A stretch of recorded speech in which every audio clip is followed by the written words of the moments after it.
of what a death doula may do. And it's so much more than just being there present with someone as they're actively passing away, which is incredibly important. But so are things before they die and after they die. So I think there's different aspects of being a death doula. I think death doula is oftentimes people who are like interested in hospice or volunteer for hospice, or hospice nurses often get associated with death doulas, but death doulas in general are non-healthcare end-of-life professionals. And I think they don't take the place of hospice. I think they complement hospice really well. First of all, like hospice nurses are just incredible humans. I think that I would call them like angels on earth for, some of the things that they do. It's a very difficult job. And I think people don't choose to be in hospice or death doulas or end of life care. I think it chooses them.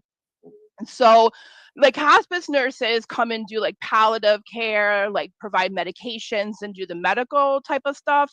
And then death doulas, I think, can pick up the slack and do a lot of spiritual aspects with the death and dying process, like end of life review, working on forgiveness or any loose ends that need to be tied up.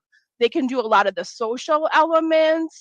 Just because people are near death doesn't mean they still don't have a need for socializing. So death doulas can take people shopping, depending on how, mobile and healthy and so far they, so forth.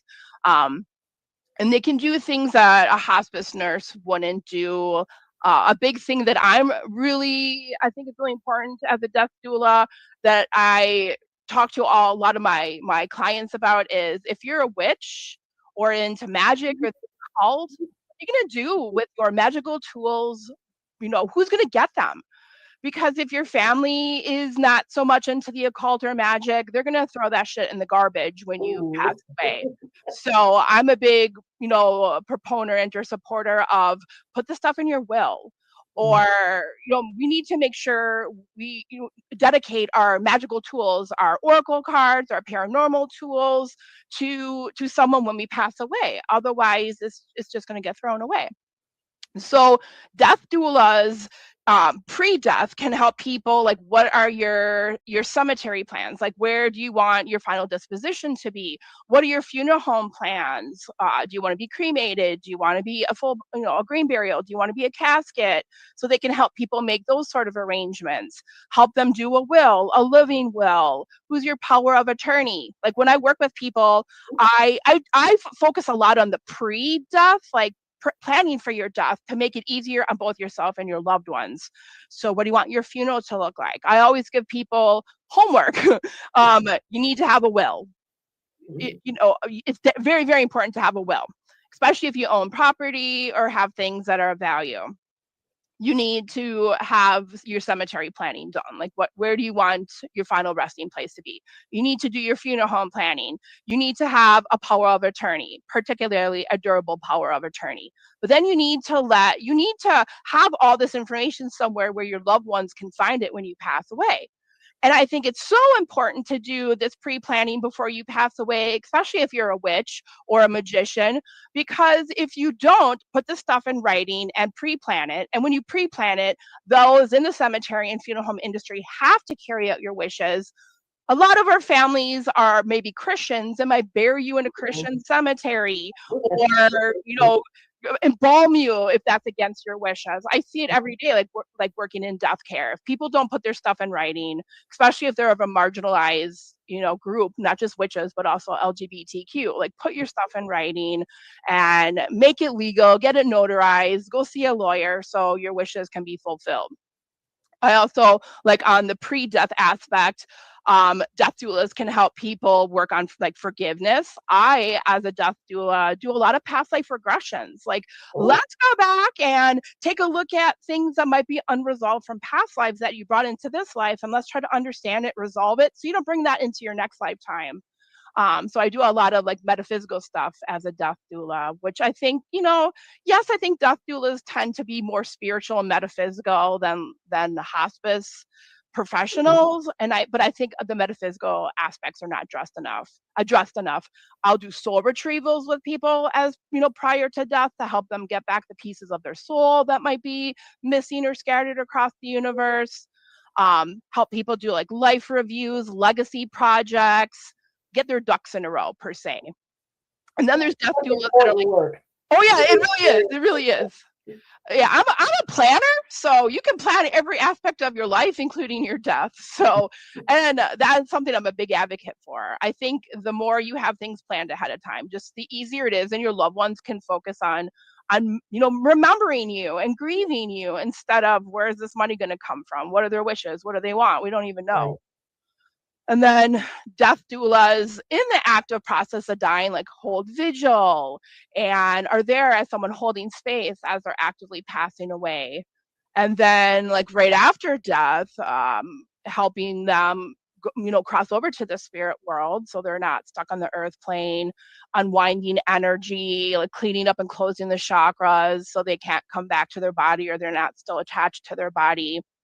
And then death doulas also can be very involved in after the death, funerals, home funerals. Working in the death care industry, I know a lot of funeral directors really dislike the death doula movement, because death doulas are taking a lot of the power back from funeral directors and putting it with the family. There's definitely a trend for family orientated and family directed funerals, which funeral directors get very competitive over, because they think you're taking their business away from them.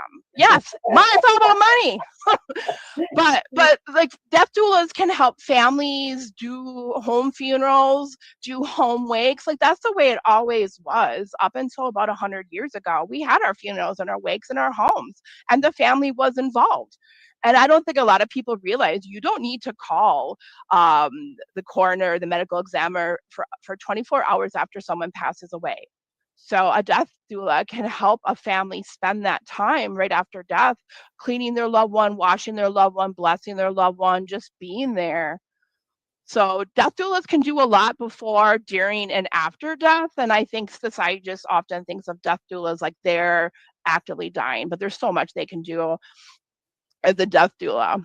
And then a death walker, and I'm not sure how many people have heard of this term unless you're like actively in the like death doula or magical. It was brand new to me. I knew what a psychopomp was, but okay, cool. What a death walker is. So a psychopomp is often associated with death, but really can be associated with birth or any life transition. A psychopomp is a soul guide, and that comes from, it's a Greek term in Greek mythology. So just popping in my head, an example of a psychopomp would be like the Valkyries. When someone passes away, they take them to Valhalla.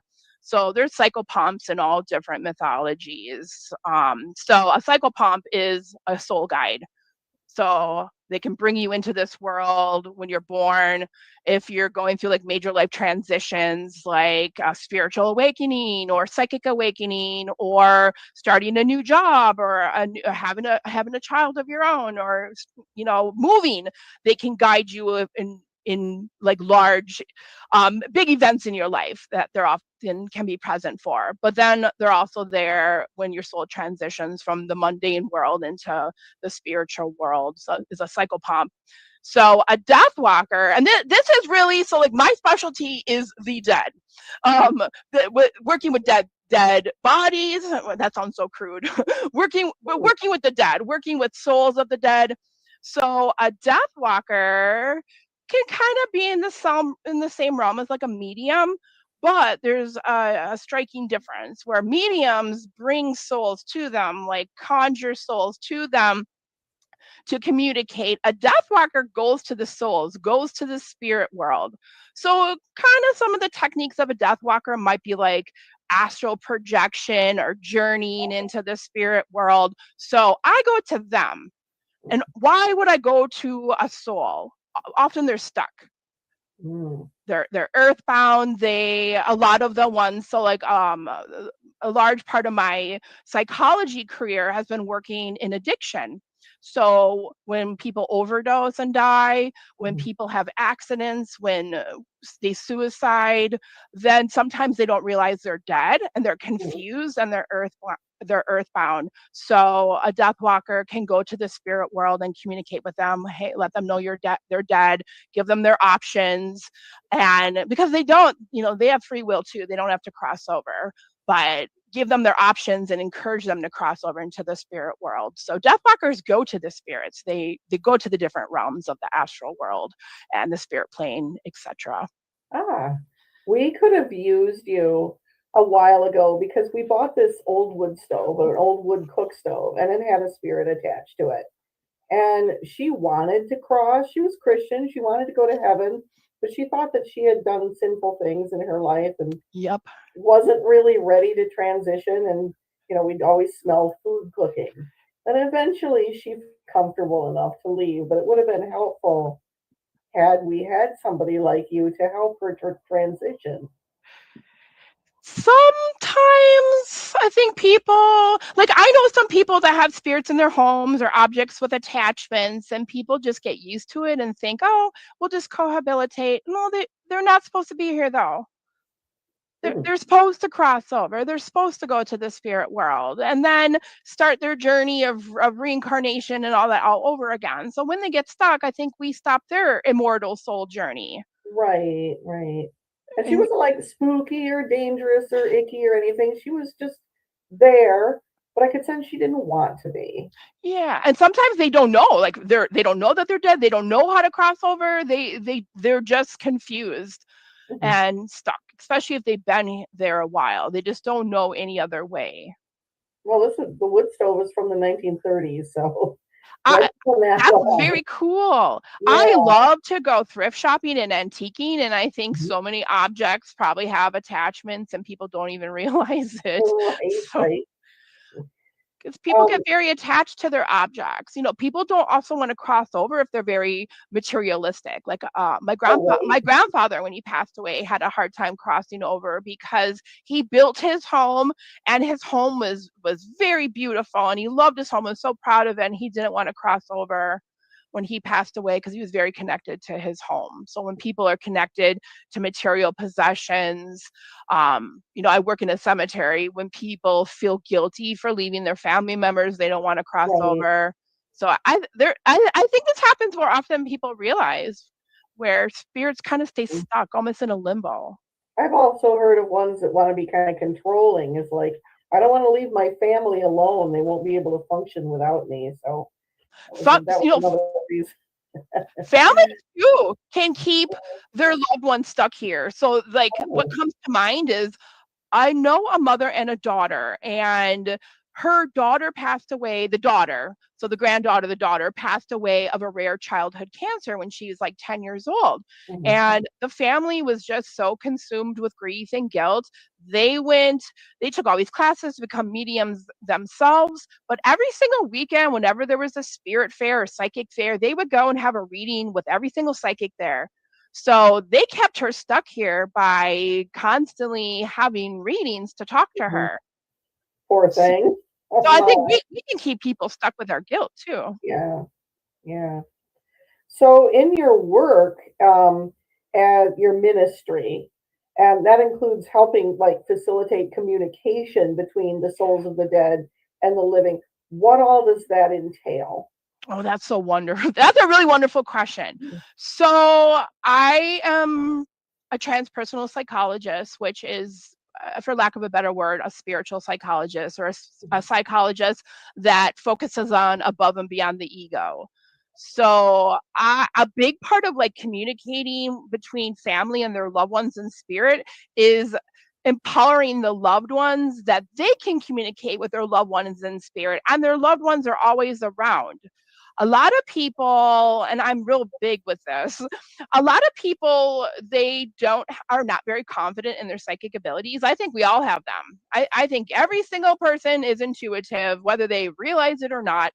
I think they shut it down with their own lack of confidence and their own disbelief. I'm like, oh, I can't do that. I need to go to someone else to do it. And then, or other people think they're crazy. Like, oh, I'm just mentally ill, or I'm making this up. So a big part of my facilitating communication is empowering and teaching the family, you can do this. You don't need me. You don't need a gatekeeper. You can directly communicate with spirit yourself.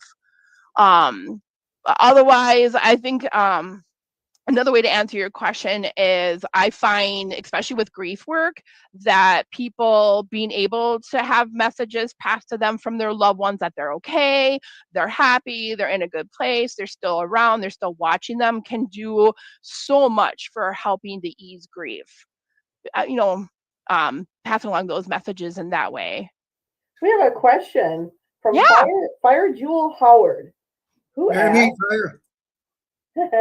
what is your opinion of the idea that going to reincarnate is actually a trap and that souls have the option to not be in that trap? Oh, that is a big thing that I'm seeing. Like, don't go towards the light. Don't go towards the light. It's a trap.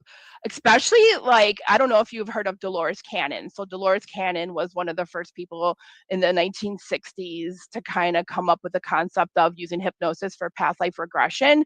And all her followers, like, she's passed away, Dolores Cannon, but all her followers had this like really large Facebook group that I'm a part of, but more as an observer now than a participant.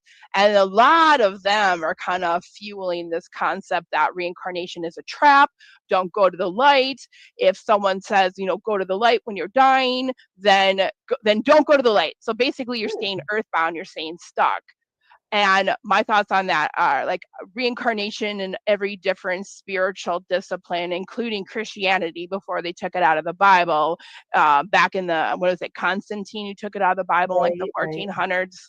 Every spiritual belief system believes in reincarnation. Mm-hmm. And I feel that it is an incredibly important part of the soul's journey. Now, you might not reincarnate back on Earth. You might reincarnate on a different planet or a different, solar system or a different universe.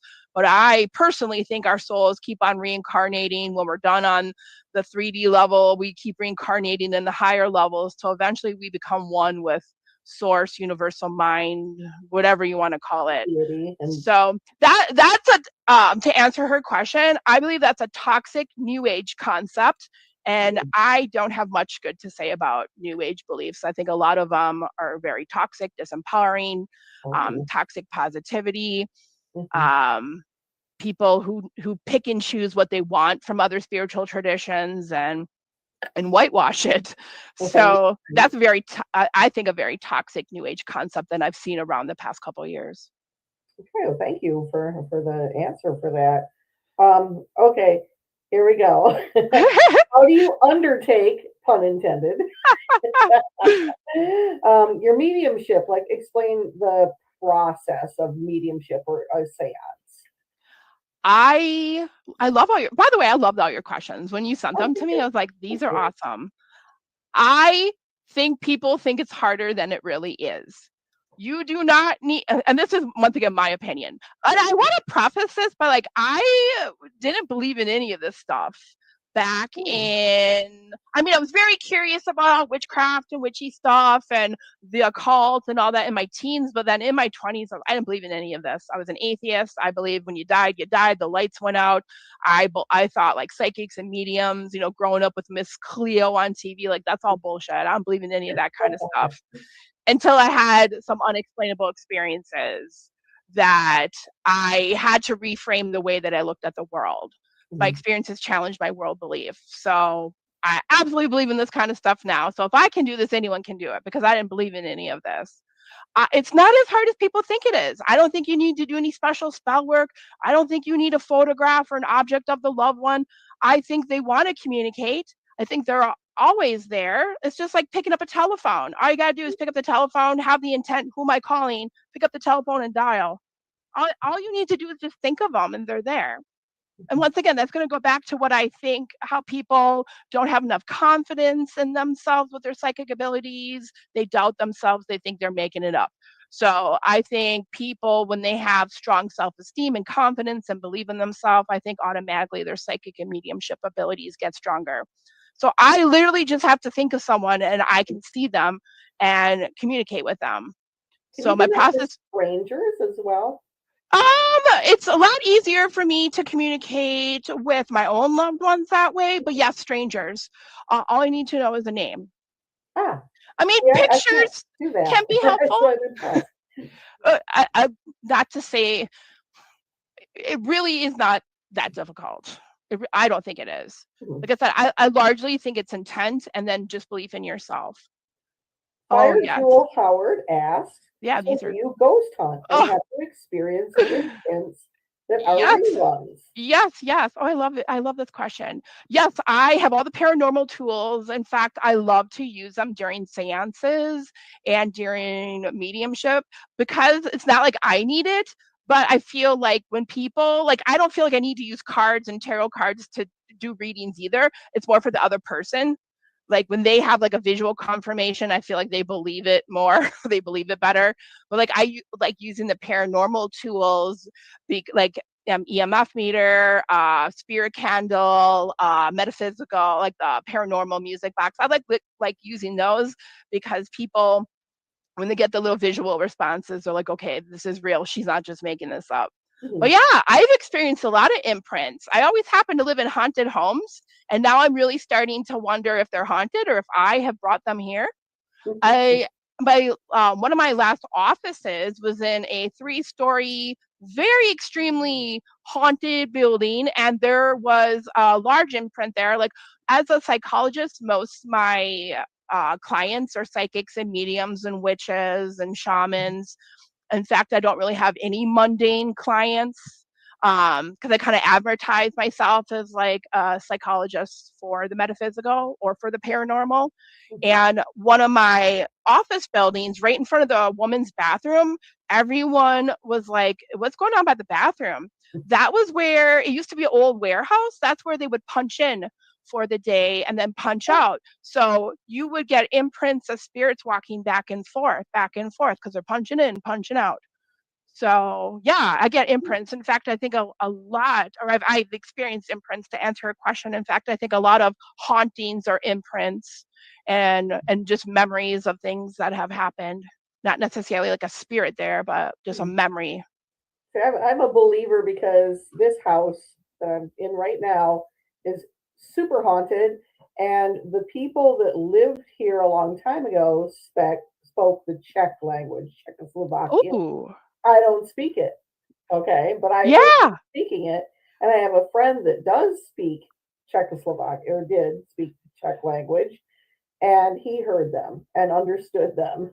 They were talking about food, so Nice. they had a lot of recipe books in Czech. So that made, I'm a believer. But Absolutely. yeah, I just also just have people show up, but I have to be connected somehow. Yeah. So when Yeah. you do mediumship for other people, how do you go about doing that? I like to do seances for a lot of reasons. I just like as a psychologist, especially when I worked in like the addiction setting, I liked group settings because I think people learn from each other. And I think people think they're so, oh, how am I going to say this without sounding stupid? I think some people think they're so special. Oh, look at me. Woe is me. I have all these problems. No one else does. And like in terms of like recovery or mental health, but then that same thing can be applied to spiritual. People are like, oh, I have these abilities, no one else does, I'm weird. Or people are like, oh, I can't do this, but she can do it. So I like to do for mediumship seances and group settings because I think people learn from each other. I also think just having a large number of people, I'm not talking like 100 people, but like 10 people or Mhm. so can raise the energy. I think it's very important that everyone's a believer, 100%. Because if you have one person that's kind of wishy-washy or kind of a disbeliever, it's going to completely throw the whole energy off, Mhm. and all sorts of weird stuff can happen. And maybe not the energies you want to talk to can be present when someone's a disbeliever. But with mediumship, I love doing group things in group settings, like gallery readings and seances and so forth. That's nippy. Can you like walk us through the process a little bit of a seance for somebody that never Yes. seen one before? So I think a seance is different than, at least to me, my definition of a seance is different than a gallery reading. So a gallery reading, if no one's ever been to one before, is you can also like famous mediums like John Edwards will do like gallery readings in which a large amount of people come and there's just one person picking up on messages and passing it along. The way I do seances is everyone's there with a purpose. Everyone participates. Everyone raises the energy. Everyone invites a spirit in that they want to talk to. So once again, intent is everything. So having a guest list. And a guest list, two guest lists, like a guest list of the living and a guest list of the dead. So who do you want to come? Once again, making sure everyone's a believer, everyone's on the same page. But then who do they want to talk to in spirit? Who do they want to invite? I think would be like the first step. So having a guest list, planning your guest list, creating a spirit-friendly environment, like burning incense and having candles burning, having crystals, that kind of stuff that might attract spirits. And then protecting yourself as an individual, but then as a group. And you don't want to like protect yourself so much that nothing comes through, but it is very important to protect yourself. So have everyone like bubble themselves or, put a cloak of protection around them. And then like I'll cast a circle. So then the whole group is protected, and encourage everyone, like, don't leave the circle once we get started, and, try to all stay here and stay present, and then leave when we're all done. And then like open the door or like pick up the telephone to make the phone call. Okay. Like and I don't want to say the veil is open, because to me, the veil is always open. The veil is illusion. I just think the veil really is the veil of illusion. I think people always have access to the spirit world, but it's more like opening the door. Okay. Now you can come. And sometimes it's kind of like my job as running the seance is like, okay, kind of like a circus wrangler. Okay, like settle down. It's not your time to talk, spirit. Because sometimes it'll turn into like a party where all these spirits come at once and then they're all excited and they all want to talk. So you almost kind of have to be a director in the little orchestra and like take turns. Okay, we're going to start here. I like to go in a circle. I like everyone to participate. So it's not a gallery reading. I'm not passing the messages along for everyone. Everyone is taking turns. Like, what do you see? What do you feel? Are you hearing any messages? Because like I said, we all know everyone has psychic abilities. Like I said, I like to use tools, paranormal tools during the seance, like EMF readers, spirit candles. I want to get a polter pod after watching the Ghost Hunters episode Christian Day was on. I want to get some of those tools that they use. Don't give me spoilers, because I still haven't seen it. Okay. Rural. I won't say anymore. Yeah, I'm in a very rural environment, so I have to wait until I can get it. So okay. I'm just so excited to see this. So yeah, it was a great episode. I'm just in love with the tools that they use. Like, and I've watched Ghost Hunters since when they started till now, and just their evolution of the tools they use. So I like to use tools, but I also like to use spiritual tools. Especially, I call them training wheels until people get a little bit more confident, like pendulums, Ouija boards, tarot cards. I love using Kanzari cards. So they're kind of like Ouija board, but in an oracle cards setting. Those are amazing for seances. So people can use these tools. It's okay until they become more confident. And then I think you can't let it go on forever. You kind of got to keep on track. So, okay, you get 10 minutes to talk. You get 10 minutes to talk. And there's always usually one spirit that comes in. It's usually my grandma. So my grandma, you can't come. This is not for me today. But a very dominant spirit who comes in and like wants to talk over everyone. So my job as a facilitator is to keep all the ghosts in check. And then, it's like Ghostmasters for ghosts. Yes. It totally is. Calm down now. You already talked. It's not your turn. And then wrapping it up, thanking everyone, giving lots of gratitude. I do encourage everyone when they're done to give a little offering to their loved ones that came through. And then closing the door. Okay, the seance is now done. Go back to where you came from. Thank you very much. So kind of like my itinerary for a seance. Right. As a psychologist, do you ever have to counsel ghosts? Yes. Of course, I know you counsel the loved ones who are left behind who may be grieving. Do you ever have to counsel the ghosts?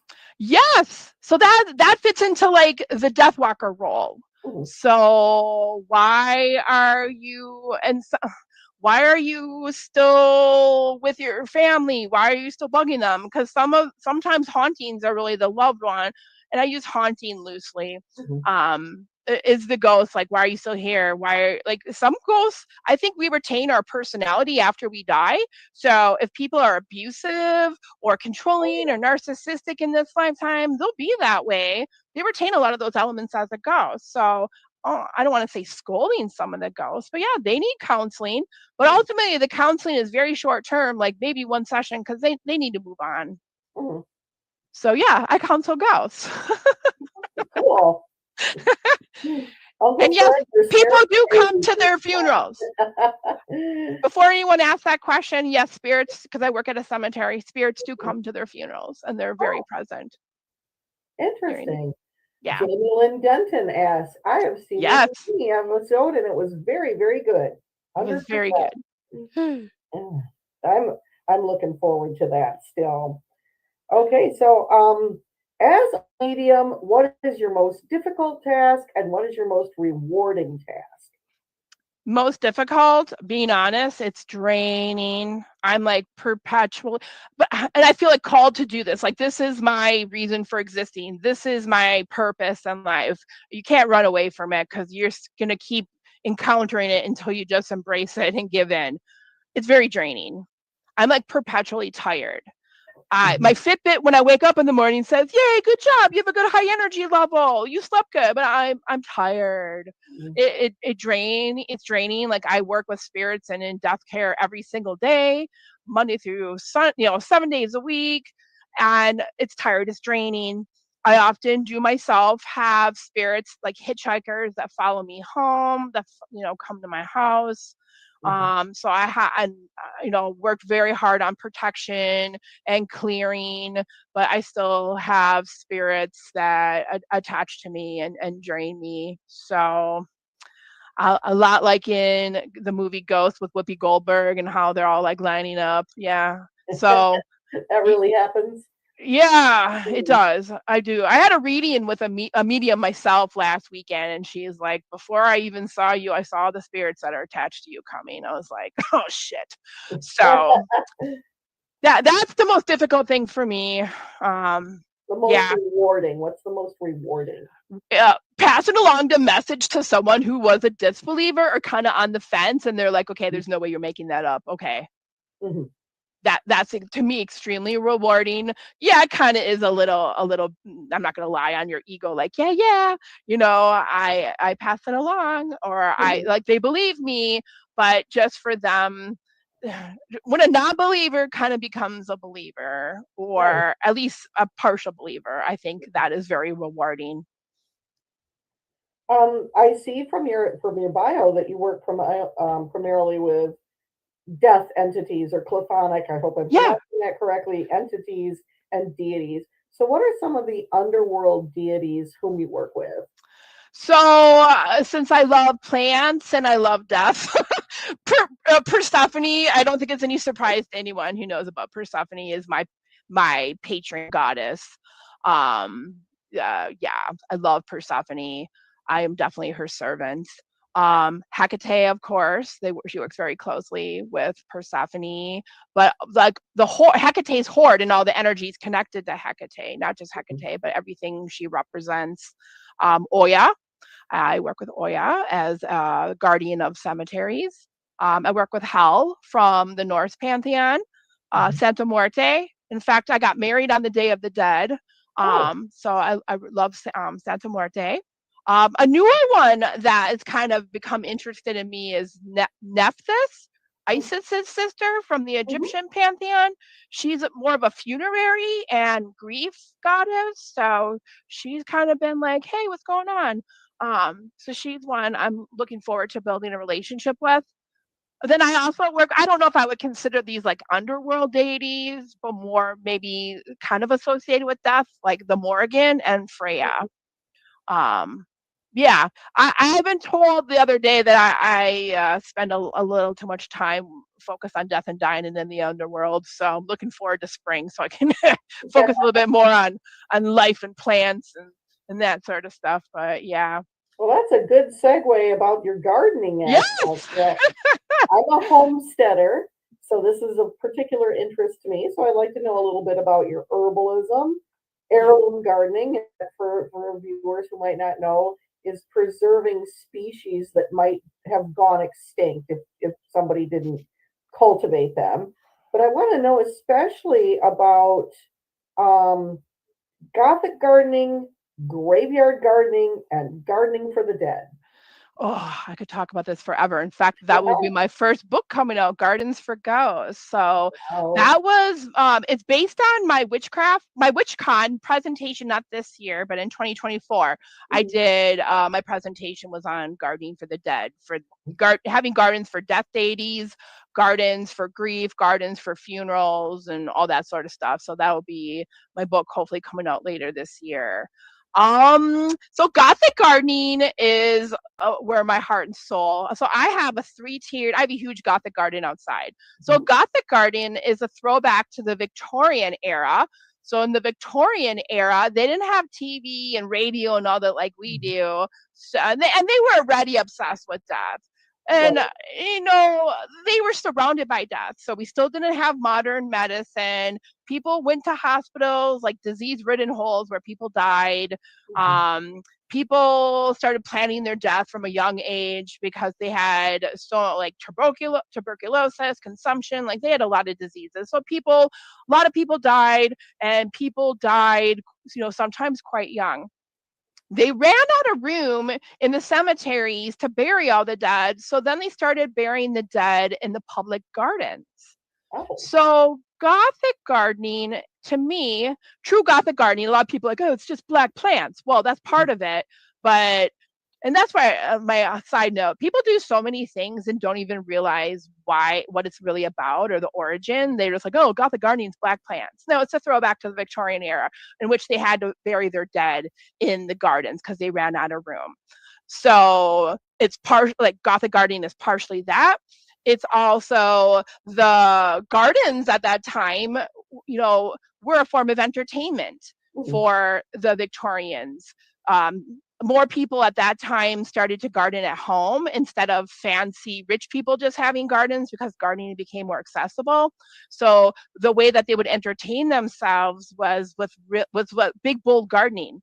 So Gothic gardening to me is a throwback to the Victorian era, big, bold gardens with really, vibrant colors that represent death. So black, purple, burgundy, gray, often, or plants that or smell or have weird textures are Gothic gardening.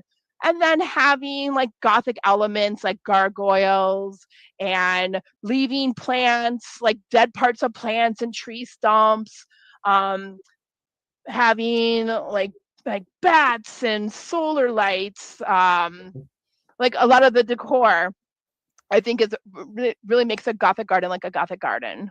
So it's a throwback to the Victorian era. It makes me think of also a lot of these plants smell nice, like lilacs. There was always lilacs in the cemetery because in the Victorian times, especially when we didn't have the embalming technology we have now, it just didn't smell very good. So they had these beautiful flowers to help the living adjust to the smell. Yep. That's why Holly started having like bouquets and casket sprays and funerals, especially lilies. So working in the death care industry, you will always find lilies in a funeral flower arrangement because a really powerful smell covers up death. Right. Gladiolus. Yes. Yep. Gladiolas, delphinium, lilies. Those are always. So with your herbalism, do you get into like growing bane plants at all? Oh, yes. I have a large poison garden outside. I do teach poison gardening classes. Like, I think that is a wonderful way to ward your house. Poisonous plants are protective. So I love teaching about the protective powers of poisonous plants. So like right now I try to have almost every poisonous plant in my garden. I accidentally poisoned myself last year. Yes. Wear gloves when you are working with your baneful plants. I was growing ricin. and leaf was not looking so good. So I broke the leaf off with my bare hands and got the juices all over me. And my arm went numb, and I was like, oh my God, I poisoned myself. So, so rice, yes, hazards of the trade. Yes, don't be like me. Daniel Denton says, I was just reading about Gothic gardening. How cool. Check out my podcast. So my podcast I started during COVID. My podcast, I used to record episodes like every 2 weeks. So I've gotten a little busy and haven't recorded as often, but my podcast is about Gothic gardening, herbalism, seances, ghost spirits, like all wrapped in one, because I think nothing illustrates the cycle of life and death better than plants. Mm-hmm. Like they bloom, they die, they are reborn again in the springtime. So and that podcast is called Garden Goth. And it's on Spotify. Yep, it's called Garden Goth, and it's on Spotify. Nice. Okay, I have a pretty big garden. If you look at my Facebook page, you can see it from last year. And it's primarily about food, but I have a few Bane plants, and some of them just kind of sneak into my garden. Like the black nightshade really likes the tomatoes. Yes. Thalassa goes, nerdy plant witches unite. Yes. Yes. Herbalism and plants will always be my primary form of witchcraft or healing. Always. We've got about 15 minutes left. So we want to find out about your classes that you're presenting in Hex Class in August. So let me remind everybody, it's August. When? It is August 8th through 10th of this year, and you can sign up now to attend, and it's an in-person event in beautiful New Orleans. So the classes that Dr. Christina are going to be presenting are an exploration of the death card in the tarot, death walking, which you've explained a little bit to us, and psychomantium. Did I say that? Yep, very good. Which is scrying to communicate with the dead. So can you tell us a little bit about your classes? It shouldn't be any surprise that the classes are all about death. So the death card, I first of all like the way I teach tarot throughout your tarot books. You're just regurgitating stuff that other people are saying about that card. Sometimes I find people who create not the Rider-Waite, but people who make like their own tarot decks don't necessarily understand tarot. So throw out your tarot decks. It's really about the artwork. So I used to be an art docent at a world-renowned art center, and a lot of the techniques I learned as a docent, like helping people understand art, interpret art, because I believe art has no meaning until you, the viewer, give it meaning. So I apply that to tarot cards. Like, look at the art. What do you see? What do you feel in the space? Put yourself in the card. Interact in the card. How does it feel in there? What do you smell? What do you see? What do you feel? So my exploration, actually all the classes will have a journey or a guided meditation as part of it. But in the death card class, the death card class, we're going to go inside the death card through a guided meditation journey, and you're going to experience the card from the inside out. But then also looking at like the symbolism and the colors and the hidden things in the card. Because I think besides the Tower card, a lot of people are scared of the death card. They automatically think, I'm going to die. Right. No, it doesn't mean that. It means something is dying. Like the Tower is like something forced externally. The death card is like something natural. It's like a natural progression, a natural like death and rebirth or renewal. So we're gonna, really dive deep into the death card and have people interpret it based on what they see, what they feel, how they experience the card. Bring your tarot cards, especially I want to look at, I have tarot cards everywhere. So I'm going to pick out all the death cards of all my tarot, and we're going to look at what do they all have in common? What do you see when you look at all these cards? Like what do they have in common? So I'm super excited about that class, just deep diving into one card. And then the death walking. Yeah, so the death walking, that will involve, I'll teach you more about death walking. So I think a large part of some things a death doula can do, particularly a death walker, is things to help prevent disembodied souls and hauntings in the first place. And that is doing that. So we'll talk about things death walkers can do before people die so they don't become ghosts and they don't become hauntings, is life reviews and working on forgiveness and that sort of stuff. So I'll talk about things we can do to prevent hauntings in the first place while they're still alive.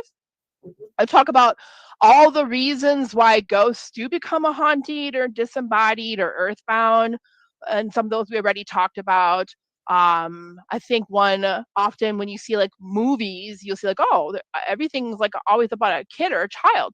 Well, children often when they pass away can become, disembodied or earthbound because they don't have an understanding of death like we do. So they get stuck or they get earthbound. So we'll talk about why, the different kinds of spirits that get earthbound. And then I'll teach you different death walking techniques, like different journeying techniques.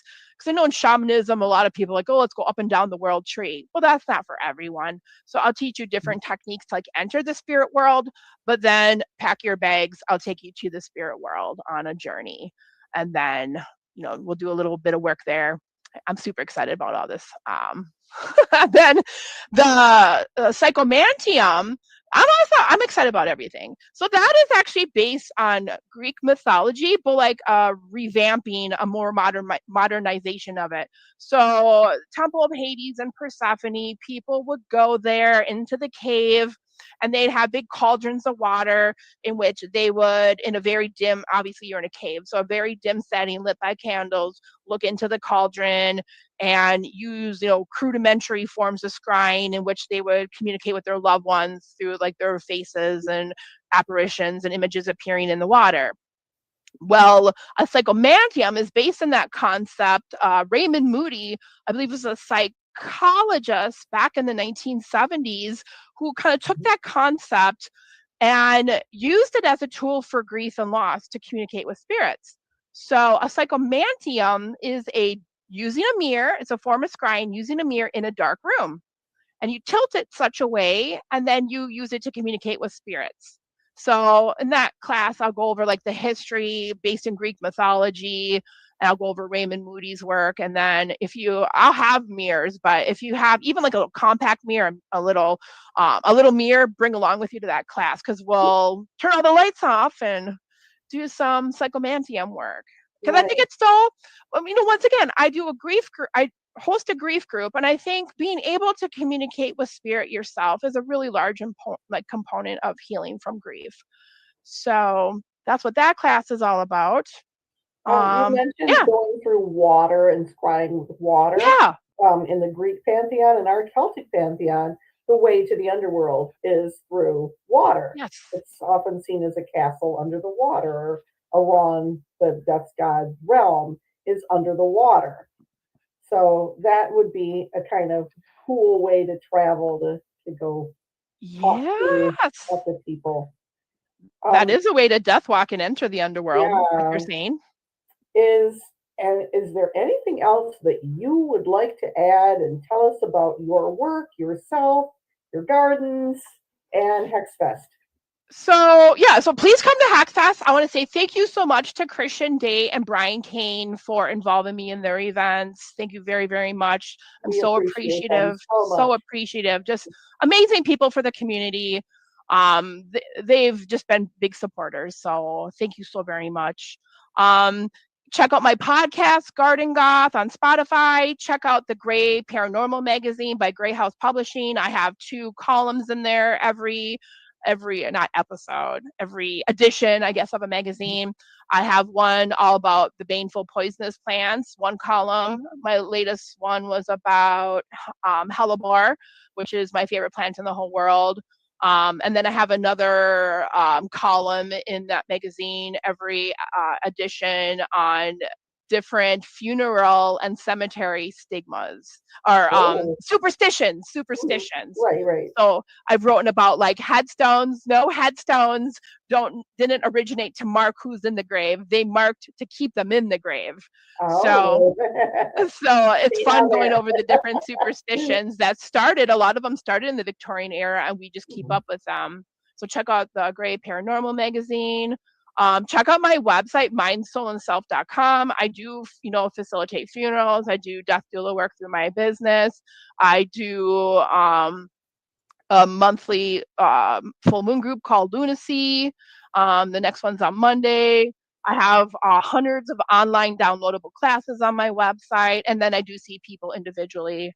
So I work at the cemetery full time, and then when I come home at night on the weekends, I see clients and teach classes. So. And your book is coming out hopefully later this year. It's supposed to come out around October, Halloween time. Perfect. Gardens for Ghosts. Who is the publisher? Gray House Publishing. Okay. So it's a small Erica Block. She is a publisher. She's award-winning publisher who's worked in the industry for 25 years. And I think last year she started her own publishing company. So it's a small independent publishing company called Gray House Publishing. Okay. Well, we thank you so much, Dr. Christina, Yay! Coming to visit with us on Festival Fun and our special segment all about X-Fest in New Orleans. It's coming up August 8th through 10th of this year.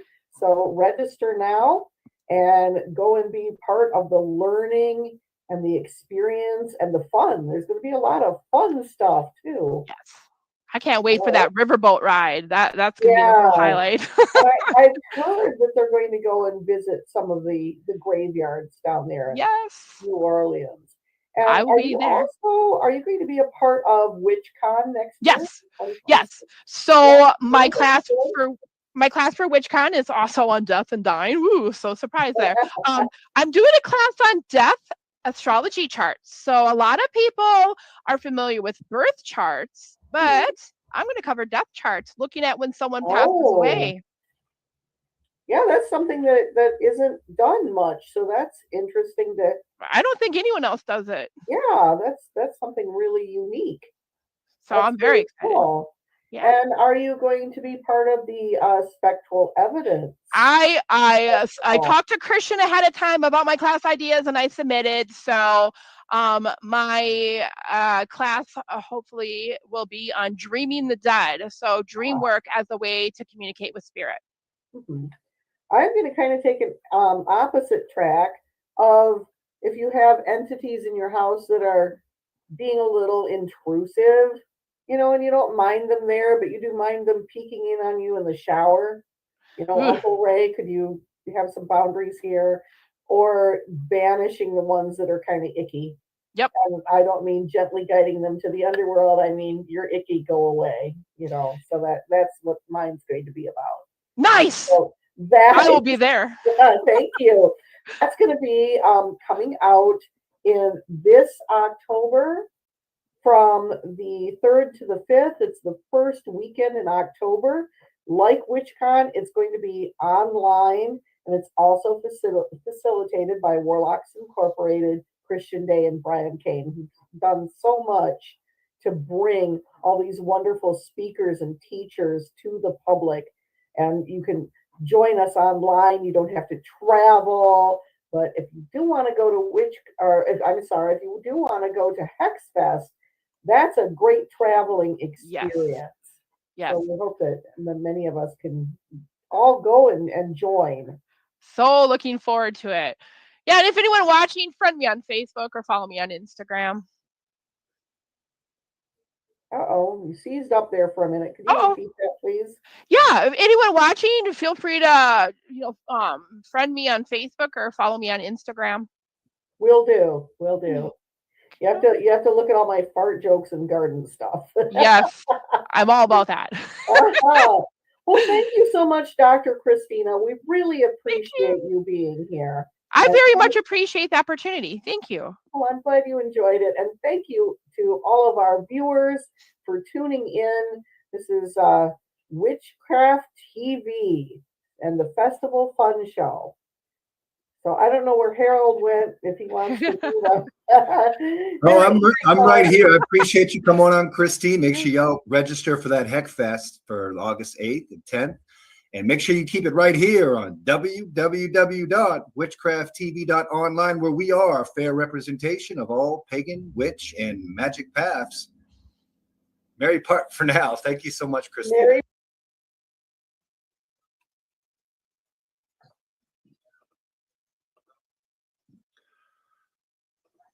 And once again, this is week 4 for the Wednesday class of the core class. And we have with us Amber and Sophia, who just dropped out, but I'm sure will be right back. And on Sunday, we were talking about the Hermetic principle of vibration. We were talking about the element of earth. And we were talking about our belief systems. Amber, can you go over your belief systems again? Sure. I was saying that I believe that there is a creator, and it's a combination of a male and female. I believe in duality, so I believe that the creator created everything with duality and purpose, because most of us have male and female aspects to our chemical makeup. And I think that the creator must also have those things. Plus, I believe in angels. Now, whether they were before the creator or not, I don't think they're before it, because I think the creator created everything. And I'm not sure how, except it was done by verbal and energy. That's how things were created. It would also fit the mental aspect of the Hermetic principle as well. And according to the laws of the universe, And so the angels, I used to call them in the directions when I did rituals. I still do sometimes, but I've had their help with several serious spells that I've done in the past.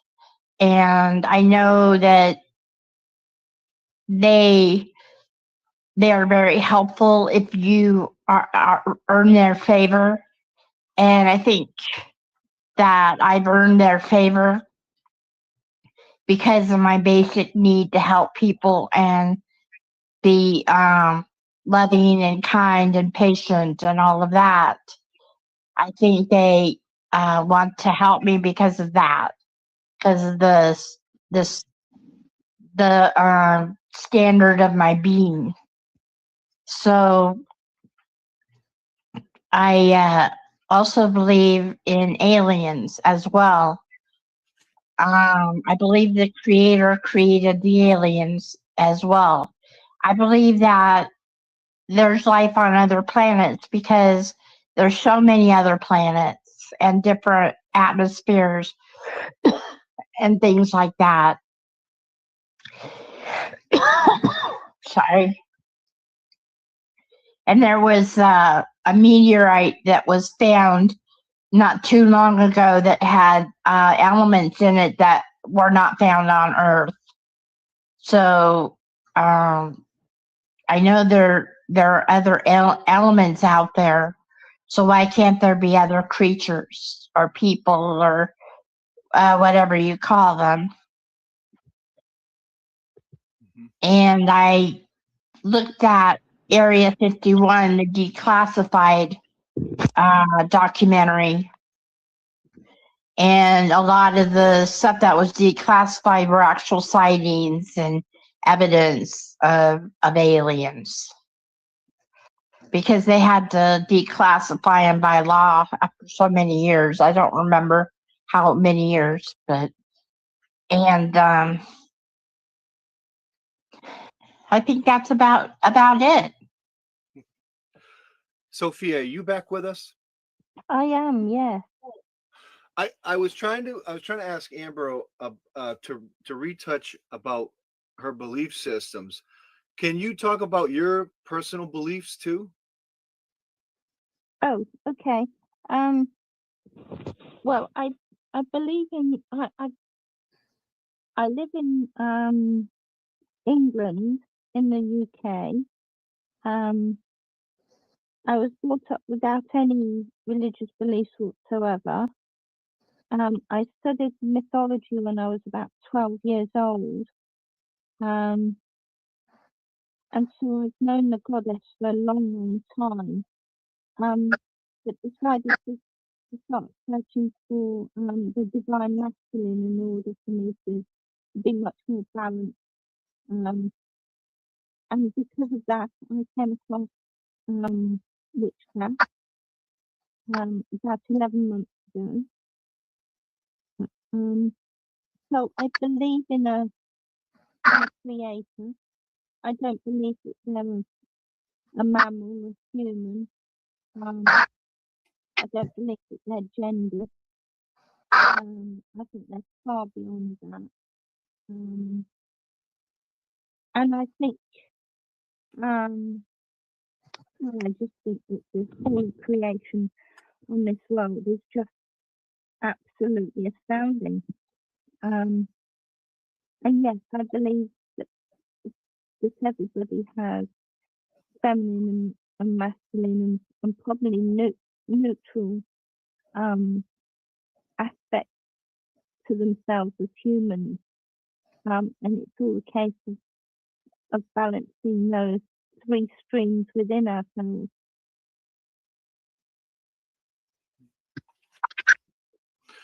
Sophia, I can understand some of the things that you're saying, but whatever you're using for a device for the microphone, try to speak right into there. I'm not sure why there's some kind of turbulence with you. But, it could be that because you're across the pond like that. I can hear you in part, but it is breaking up in part. Nah.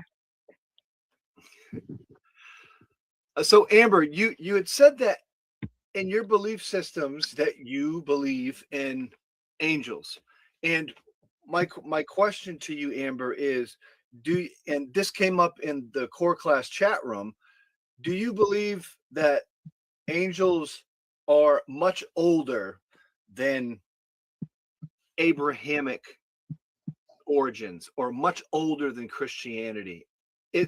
Are they older? Yes, I do believe that. Even in Abrahamic Christianity, they mention the angels having a war in heaven, where some left heaven, and that was before man was created. And I kind of am believing that. I don't know if I think what happened was that they were, because the Christian God, I don't want to ruffle any feathers. This is just my opinion. But the Christian God is all about control and subservience. And yet he supposedly created us with the power to create inside of us. But yet he doesn't want us to create. And he wants us to just follow him as sheep. But I think the angels might have gotten that and decided that they wanted to go on their own for freedom, because in the Bible it says that we weren't supposed to eat of the tree of knowledge. Why did we not supposed to eat of the tree of knowledge? Knowledge is good, because I think that the knowledge would have made the Christian God angry, because then we would no longer be sheep. Mm-hmm. I mean, that's just my opinion. Right. And you're entitled to your opinion, for sure. And we all have our own personal beliefs.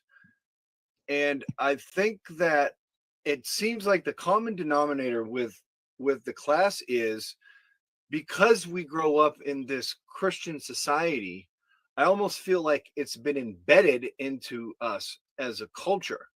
And there's, a lot of people grew up around that particular culture.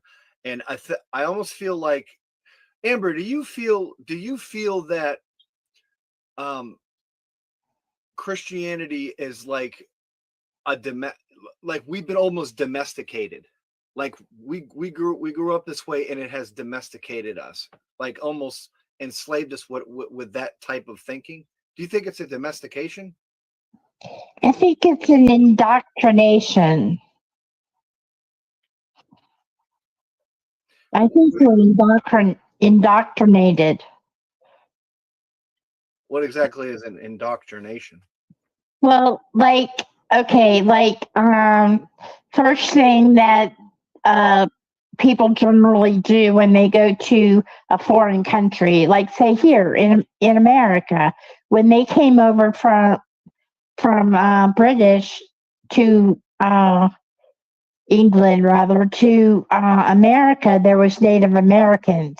And the Native Americans believed in a certain way. They believed in nature and peace and harmony. And then the English came over and pushed their religion and thoughts on the Native Americans to the point of killing the Native Americans or making them leave their homes. And that's indoctrination. Mm-hmm. Right. Right. In my belief system, I feel like that we're never less by dying. I'm a firm believer in reincarnation. I also feel like the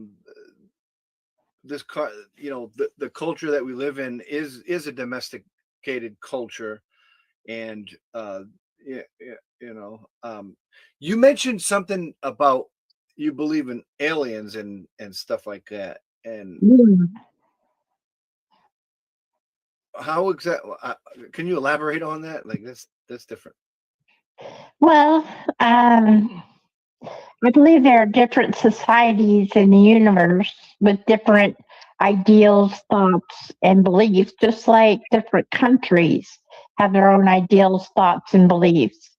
I've studied a little bit about it. I know there's the Palladians who are here to help us to grow and develop. And then there's, I don't know what they're called, but they're the lizard people, and they're here to harvest us, our organs, and do experiments on us and whatnot. Mm-hmm. Right. Okay. It looks like we lost Sophia, probably because across the pond, and I know we had some issues before, but I want to get into the law, the Hermetic law of vibration again, and touch back up on it. So, and also for people in the class that go back and watch the videos and stuff too. Everything in this world, according to the law of vibration, is moving, it's vibrating.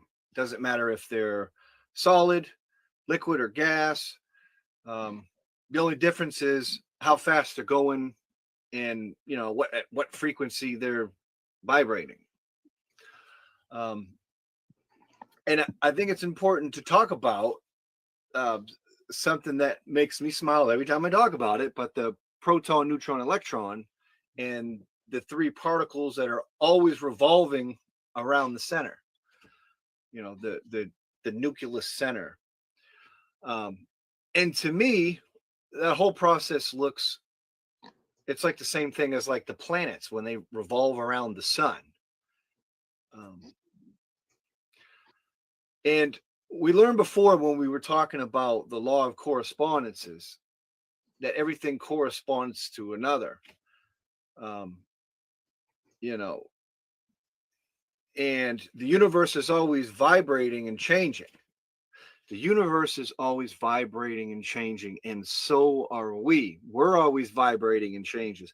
Amber, do you feel that we are always vibrating and we are always changing? Yes, definitely. I definitely believe that. I can tell, like, from day to day, like, if I'm in a depressed state, then I feel like the vibrations are a certain way. And then when I'm in a good mood state, the vibrations are in a different pattern. But just the fact of changing from depression to a good mood is change as well. Mm-hmm. Yeah.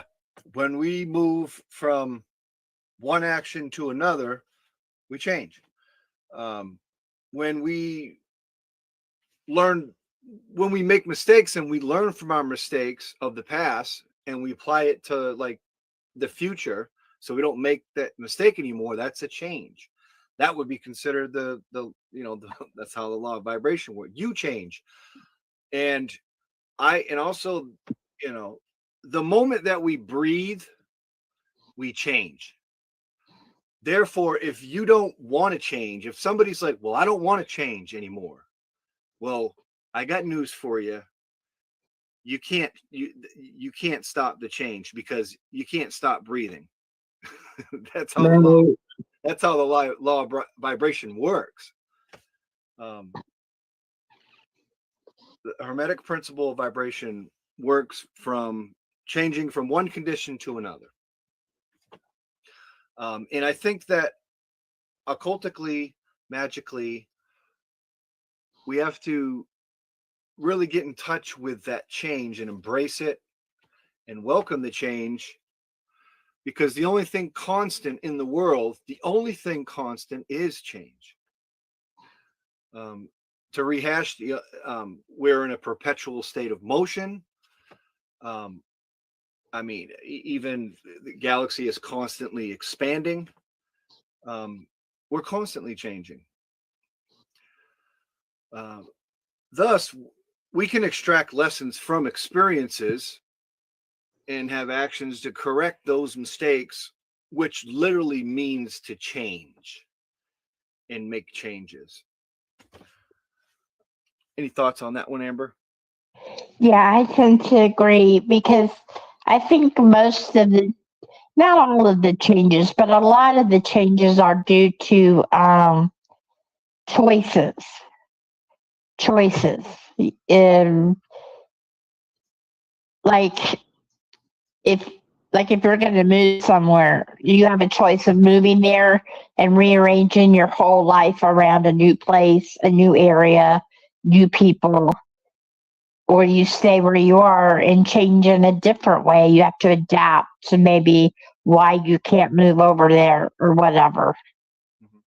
I mean, does that make sense? Sure. When you say, does that make sense? I always go right back to this thing where everything is true in one sense, everything's false in one sense, but everything is permissible. Right. The law of vibration and meaning is, your thoughts can vibrate, positively or negatively, and I want to take a look at that because the way that we were talking last week in class, but I want to make it clear that the Hermetic law of vibration, taken right from the occult archives, is that everything vibrates, everything. Nothing stands still, and nothing is ever at rest. And I think that is the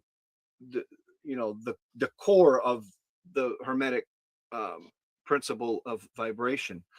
But one thing that I want to touch base on is our thoughts, that they can vibrate any which way, and they can vibrate for our best interest. And if we can manipulate our thoughts in a way that we manifest our own reality or tap into that frequency, I think that that's a key, in conjunction with a lot of the other Hermetic principles. But when dealing with positive and negative, it's a lot. And you said earlier, even within your own beliefs, where you talked about polarity, and polarity is a hermetic principle in itself, and we're not there yet, but we're getting there. But within nature, and as I think about this, as I contemplate this, things learned from nature can't lie to us. Mother Nature doesn't lie. Immutable laws don't lie. They are the best teachers. But in nature, is there really a such thing as good and evil in nature? No, no, there's not. There's just cycles. There's life cycles. Right. So if one animal goes after another animal's young to feed itself and kills the young for survival, is that really an evil act? Is there evil in Mother Nature?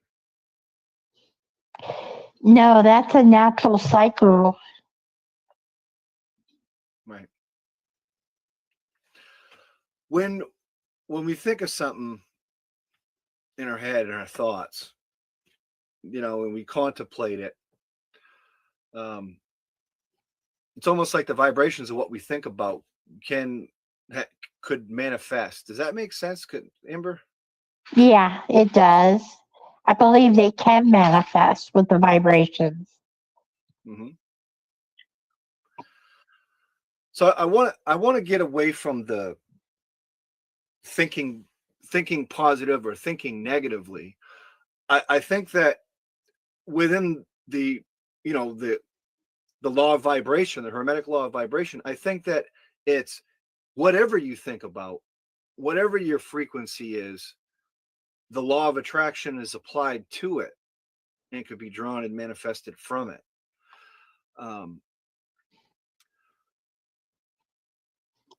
Abundance,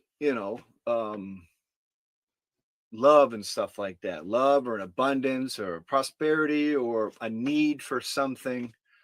I don't know. What do you think about that? I've read The Secret. Have you read The Secret, Harold? No, I haven't. Or seen the video? Mm-mm. It's all about the principle of thinking positive and drawing things to yourself. It's the way we look at the world. If we look at the world with possibilities instead of disasters, we're more likely going to experience possibilities than disasters, if that makes sense. Mm-hmm.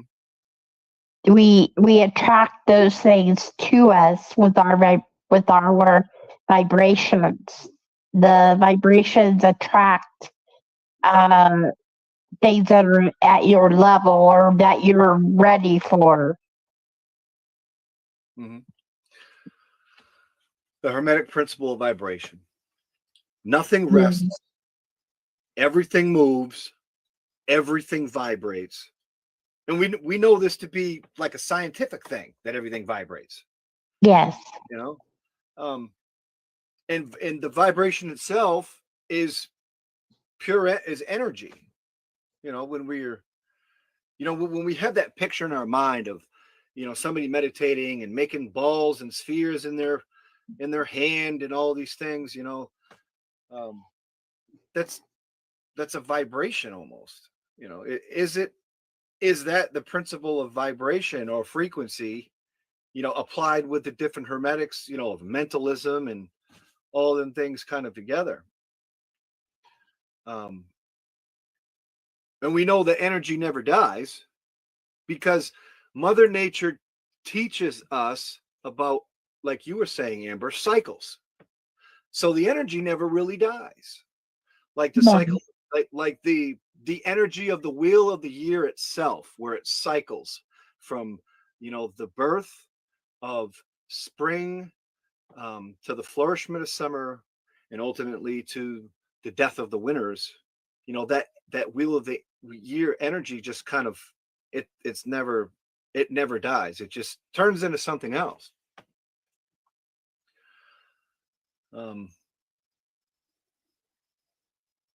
By using the principle of vibration, we could control what we vibrate, the energy that we're putting out. And by doing that, we could control our environment, because that's ultimately what magic, is knowing yourself enough, changing yourself enough internally, because we know that, real magic is done internally and affects the outside world. So when we vibrate, the energy goes out. Doing so, we control our environment. We raise our vibrations. We raise our frequency. We raise ourselves. Hermetic principle of vibration. Everything is in a state of constant motion and vibration. And I feel that it's closely related to the law of attraction. Yes. And can you tell us what the law of attraction means to you, Amber? Yes, I can. It's like going out in the world and smiling and trying to build someone up that you see, like give them a compliment or whatever. Then good things start happening to you. You draw people to you. People want to help you. People want to be your friend, and the environment itself, it shines on you. These are just some of the things I practice every day. I try to make people happy. When I come across a person, I try to give them a compliment or smile at them or something like that, because I could change their whole day.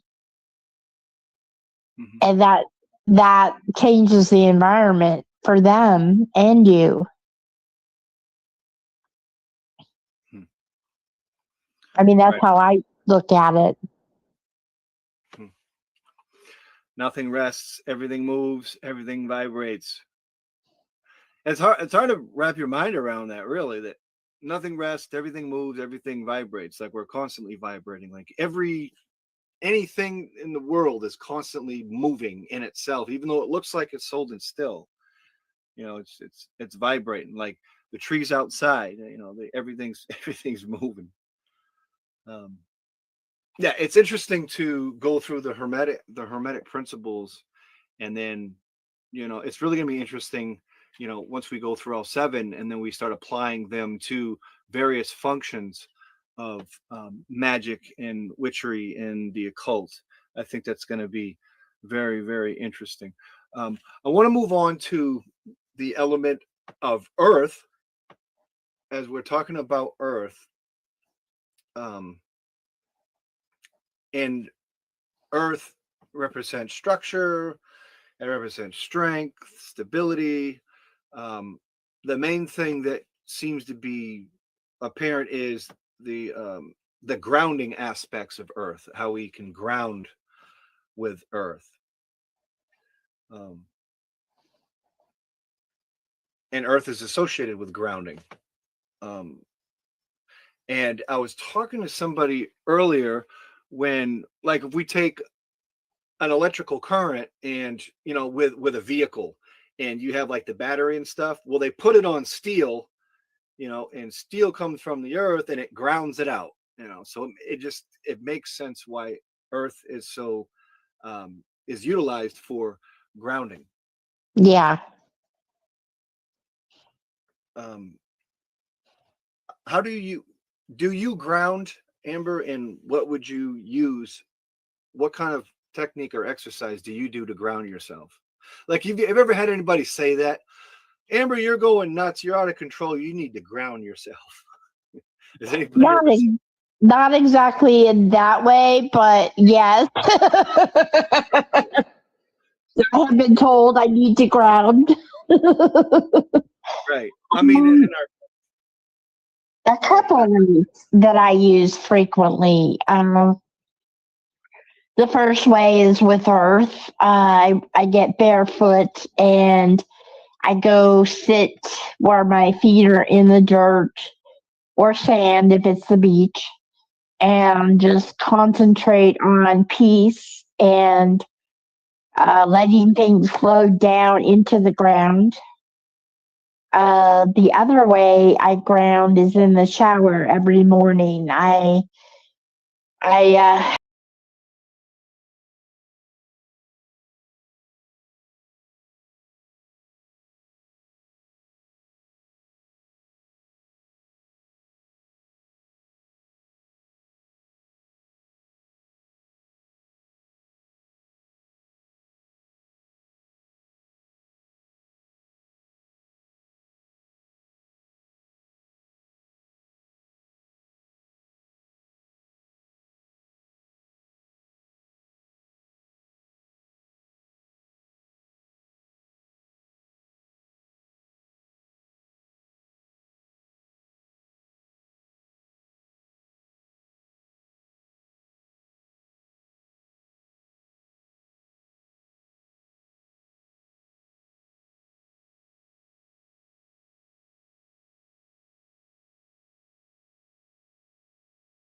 creator must also have those things. Plus, I believe in angels. Now, whether they were before the creator or not, I don't think they're before it, because I think the creator created everything. And I'm not sure how, except it was done by verbal and energy. That's how things were created. It would also fit the mental aspect of the Hermetic principle as well. And according to the laws of the universe,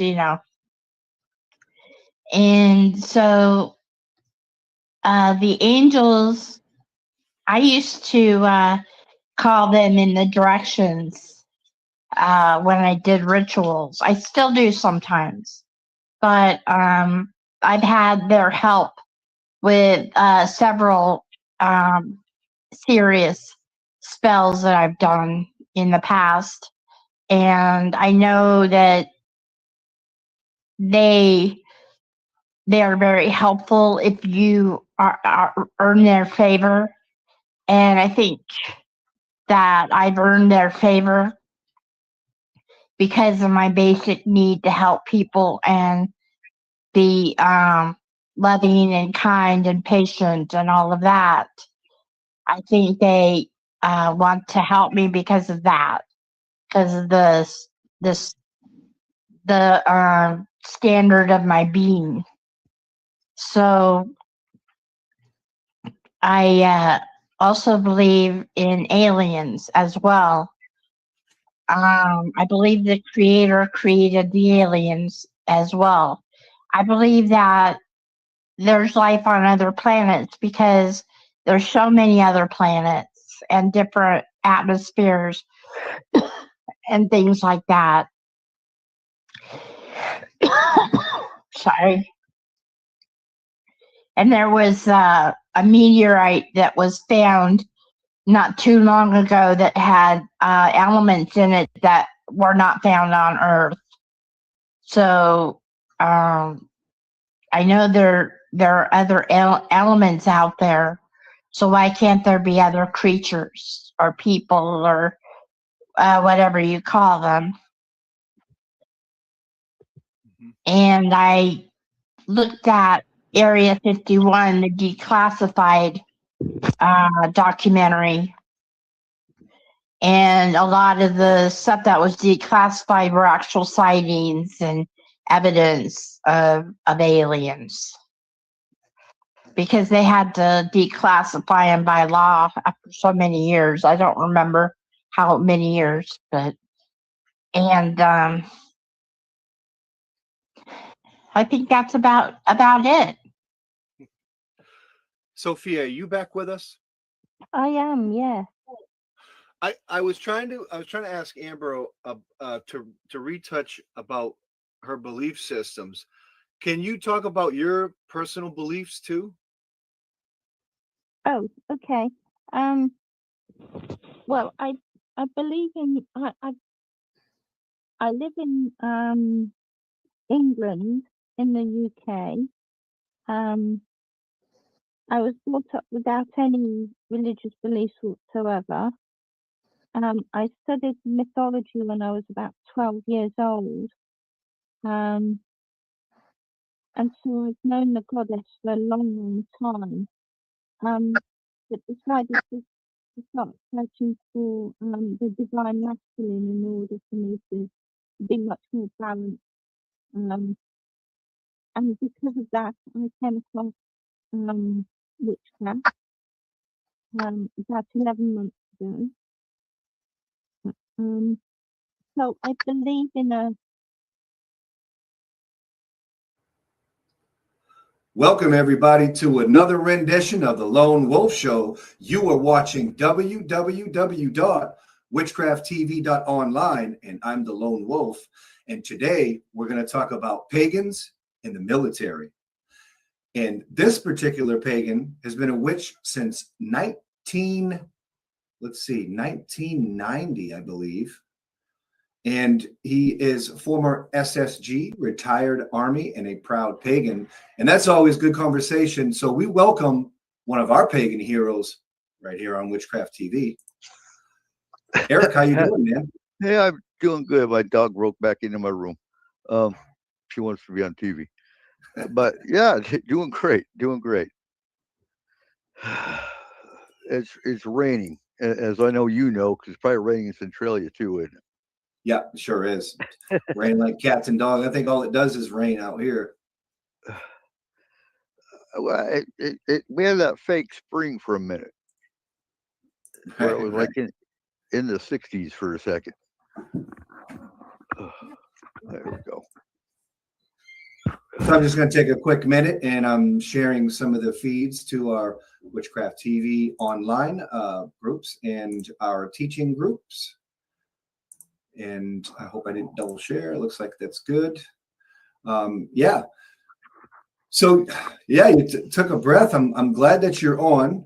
And I really like the idea that you served in the military. I love the idea that you were pagan. I love the idea that you were serving in the military as active military, and you were corresponding with some of the active leaders of that time. Is that true?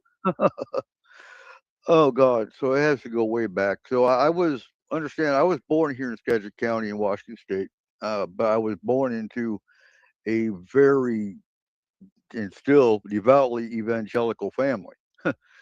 So the crazy you see in the politics today is what I grew up with. Going to church Sunday morning, Sunday night, Wednesday night, Christian school my entire life, Jim Oswego Bible College for a semester. And then I think I was a break in between there and then straight to the Army, where I never liked evangelical. I was, I guess you could say, a pagan at heart and didn't know it, because even as a child, I would get home from church and go, ugh, and put my play clothes on. And we had 40 acres in the mountains. I'd be out in the woods grounding. I didn't know it was called grounding at the time. Right. But so, and I recall, so of course you got the satanic panic, really started not just the 90s, but you had the crazy satanic panic stuff, I think, honestly, as early as the 70s. Yeah. Because I remember my godmother freaking out over this satanic new age stuff with the rainbow. And I'm like, oh, wait, tell me more. They're freaking out, and I'm going, huh, that sounds kind of interesting. Um, as soon as I reached some would say the age of reason, but as soon as I broke free and was in the army, I was getting my hands on every pagan, Wiccan. I think the first book I picked up actually was Cunningham, Wicca for the Solitary Practitioner, which actually they sold on base. Um, until the evangelicals figured out, hey, there's witchcraft in our military bookstores. We can't have that. But that's a story for another time. Uh, so, and even today, I was in 11th Armored Cavalry in Bad Hersfeld, Germany. Started in Stuttgart in 1990 with 1st 16th Infantry. And at that point, you would call me a learner. I was a studier. Right. Every book I could get my hands on. We didn't have internet back then. We didn't get internet until 99, 2000 is really when the internet blew up. And then, oh my God, everything was at my fingertips. So I've got, tarot cards. I've got every pagan book I can find at that time in the libraries. Because even the military libraries, we did have New Age pagan books. So in Bad Hersfeld, I had 4 roommates in my barracks room, and one of them, I got reported. My squad leader came and said, "Private Cooper, you're disturbing your roommates." I'm like, huh? What am I doing? Well, they say you're reading books. I'm like, is that a crime? I light a candle. I read a book. It's about witchcraft. What? Who cares? There's nothing. There's not a damn thing you can do about it. And okay, there wasn't nothing they could do about it. But one of my roommates back then was so terrified about the witch in his room, he kept a knife under his pillow. Wow. And him and I are great buddies today. In fact, he just told me the other day, you need to give me a call and we need to talk about paganism. I'm like, seriously? Okay, whatever. It's so much to dive into. But to keep on going with the story. So, from 1990, I was mostly studying. I practiced in my dorm, my barracks room. Got married, practiced in my home, and everything was okay. 9/11 happened. So in between there, I did go to Kuwait in 1991. It wasn't Desert Storm. It wasn't Desert Shield. We were called Operation Positive Force. Everybody else went home. They put the Black Horse Regiment into Doha to keep Saddam from coming back. That's what happened. In '93, I went to Somalia. We don't talk about Somalia. Everyone that hears that, oh, Black Hawk Down. No, I was there from January to May before Black Hawk Down even happened, and it was just as bad as the movie portrays. I was a combat medic. We don't talk about Somalia. No, that's where my PTSD stems from. And I'm still at this point a studier. I didn't call myself anything. Not until 95. I have to think here. Yeah, it was 95 I started coming out in the open. Now, 9/11 changed everything if you were in the military. Bad enough for the civilians that witnessed it or, dealt with it here on the state side.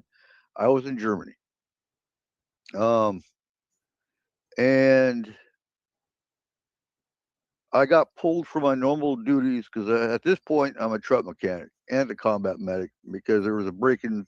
I got out in '94 because Somalia pretty much screwed all of us up. And went back in 7 months later. I took a 7-month break, basically went back in. Had to switch my job, so I became a truck mechanic. But every unit I was in was short or didn't have medics, so I was used as a combat medic as well.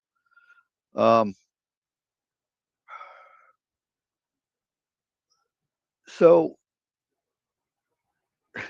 this is where it got really political. Up till this point, I just did my thing. Everyone did their thing. We had the issue in '99 where Representative Barr came out and said Wicca is not a religion, witchcraft's not a religion, and of course, Governor of the time, Bush, said, "I would encourage you don't have witchcraft in the military," and obviously that got swept away. Right. So not a big deal. In 2001, I was in Charlie Company, 701st, and I was riding school buses with full full tactical gear, loaded machine gun, because we had our kids going to Würzburg from Kitzingen to go to school. That's where the military, the army school was, or yeah, I think it was all army. So our kids were going to school in Würzburg. I had to ride, and other soldiers had to ride different buses to protect the kids because they were scared Taliban would attack in Germany. In fact, 9/11, I was on a detail putting up military tents for medical exercise, and we got pulled and told report straight back to your units. America's been attacked, and from that point forward, we were on straight lockdown. So I did the school bus thing for about a week. My daughter was on the bus. She wanted me to ride on her bus, naturally. And then I got pulled to installation security. So I was on the gate running soldiers. Because at this point in time, I'm a sergeant. So I was a sergeant of the guard for the installation security. Doing bomb sweeps, checking IDs. We have a gunner with a gun pointed at you as you're pulling into the gate.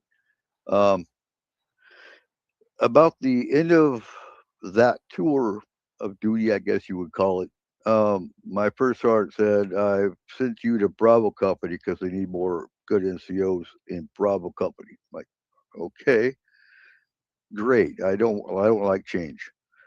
So my first day in Bravo Company, the first sergeant. So the first sergeant, you have a commander, which is your officer. They're always captains in a unit. The first sergeant's kind of like the enlisted secretary. He's the highest in that company. I keep forgetting how to explain these things a little bit. Maybe. So the first sergeant comes out and he says, "If you're a Wiccan or a Satanist, you are not going to practice in my barracks. You're not going to practice in my company area. But if you are a Christian, I will make sure you have time to go to church." Yeah, that's kind of Oh my God! I was like, really? You're going to step up? What year was that? That would be 2001.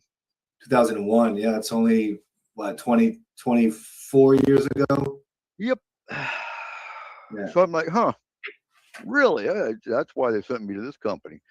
Now, here's the kicker. What they didn't know is they just thought I'm just this sergeant that got moved from one company to the next, and I'm just here for them to use at their disposal. What they didn't know is I also worked for the battalion. Right. I was a battalion safety NCO, so I actually answered to the colonel and the major, the executive officer and the officer in charge of the whole battalion. So as soon as they broke formation, I went straight to the training NCO and like, so I want the name of every soldier in this company that has listed on their personnel file pagan, Wiccan, witch, heathen, druid, anything pagan related. I want the name. Right. She's like, oh my God, shit. You're pagan, aren't you? I'm like, fuck yeah, I am. Now you're going to pay. And so that's a long story that has nothing to do with what we're talking about today. But that's what got me on the political side. When I got done with that company, with a big fight, but the colonel had my back and the major had my back, and we had the first ever Yule celebration on the airfield on the installation. We started pagan breakfasts because they have the Christian prayer breakfast where you don't have to go to PT. You get to go sit with a chaplain or whatever. So backing Mhm. up real quick, we don't have a pagan chaplain in the military. Right. There is none. They got Muslim, which they don't like having Muslim chaplains either, but they had to. So they allowed, I think, two Muslim chaplains in the entire military. Of course, Catholics, Christians, Jews, they all have their own chaplains. They will not give us a chaplain. There was a chaplain that tried. He actually, when we were in Iraq, and I never got to meet the guy, but there was a chaplain that wanted to be the first pagan chaplain or Wiccan chaplain. And so he was going to use Sacred Well for his endorsing agency. Sacred Well wasn't at that time recognized by the military as an endorsing agency. So he got denied that. And once his Christian backer found out that he was turning pagan, they dropped him. So guess what? They had to kick him out of the military instead of, yeah. So that's the kind of fight we face in the military. Right. So I left Germany and went to Fort Lewis. I actually went to Fort Lewis on a compassionate reassignment for personal issues with my ex that we aren't going to get into. That's neither here nor there. But I went to Fort Lewis with the understanding I wasn't going to deploy anymore. So they sent me to the unit that hadn't deployed since World War II, 29 Signal. Well, guess what? For the first time since World War II, 29 Signal got orders to Iraq.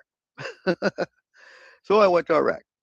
Um, and at this point in time, I knew what the political bullshit I had to work through. I had to get a pagan sponsor or an endorsing agency, just like that chaplain did.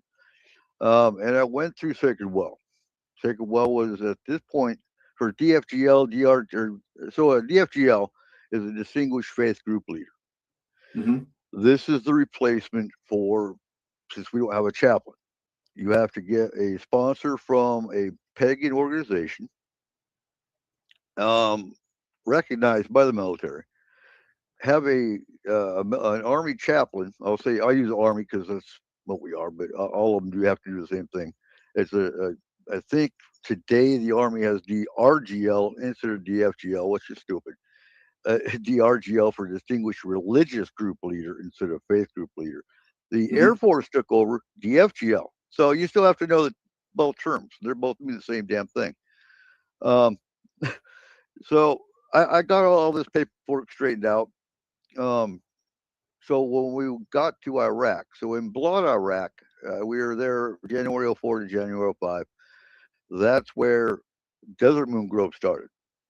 So Desert Moon Grove was the group we had in Blood. I would say we had roughly 100 troops, airmen, and civilian contractors that came to our. When I originally started the group, it was going to be once a week. Mm-hmm. No, soldiers showed up every night. It became more of a morale thing. We did healing rituals for those who lost their friends or their leadership in convoy attacks. We honored the Sabbats. And what's cool about this kind of a group is you've got druids, you've got Wiccans, you've got witches. We had a Shinto, we had a Buddhist, all meeting in one spot. Right. And we learned from each other. Yeah. That was the best thing. And it was the biggest morale. So initially, when I first started that group up, the chaplain, the installation chaplain, he's a major, I think, tried to convert me. I'm like, Right. no, no, no. Just let us do our pagan thing, and you'll be fine. And he said, "Well, I'm going to give you this spot inside our chapel compound where you guys can meet." A week later, there's a bunch of lumber piled up in the same spot that he said we could meet. So I didn't even go to the chapel anyway.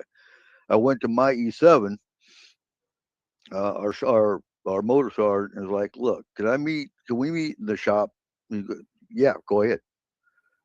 Hands down, absolutely. He used to be IG, so he knew exactly, military regulation and constitution. Obviously, we have to have a spot to meet, and if no one's going to give us that, yeah. So we met in my shop every night.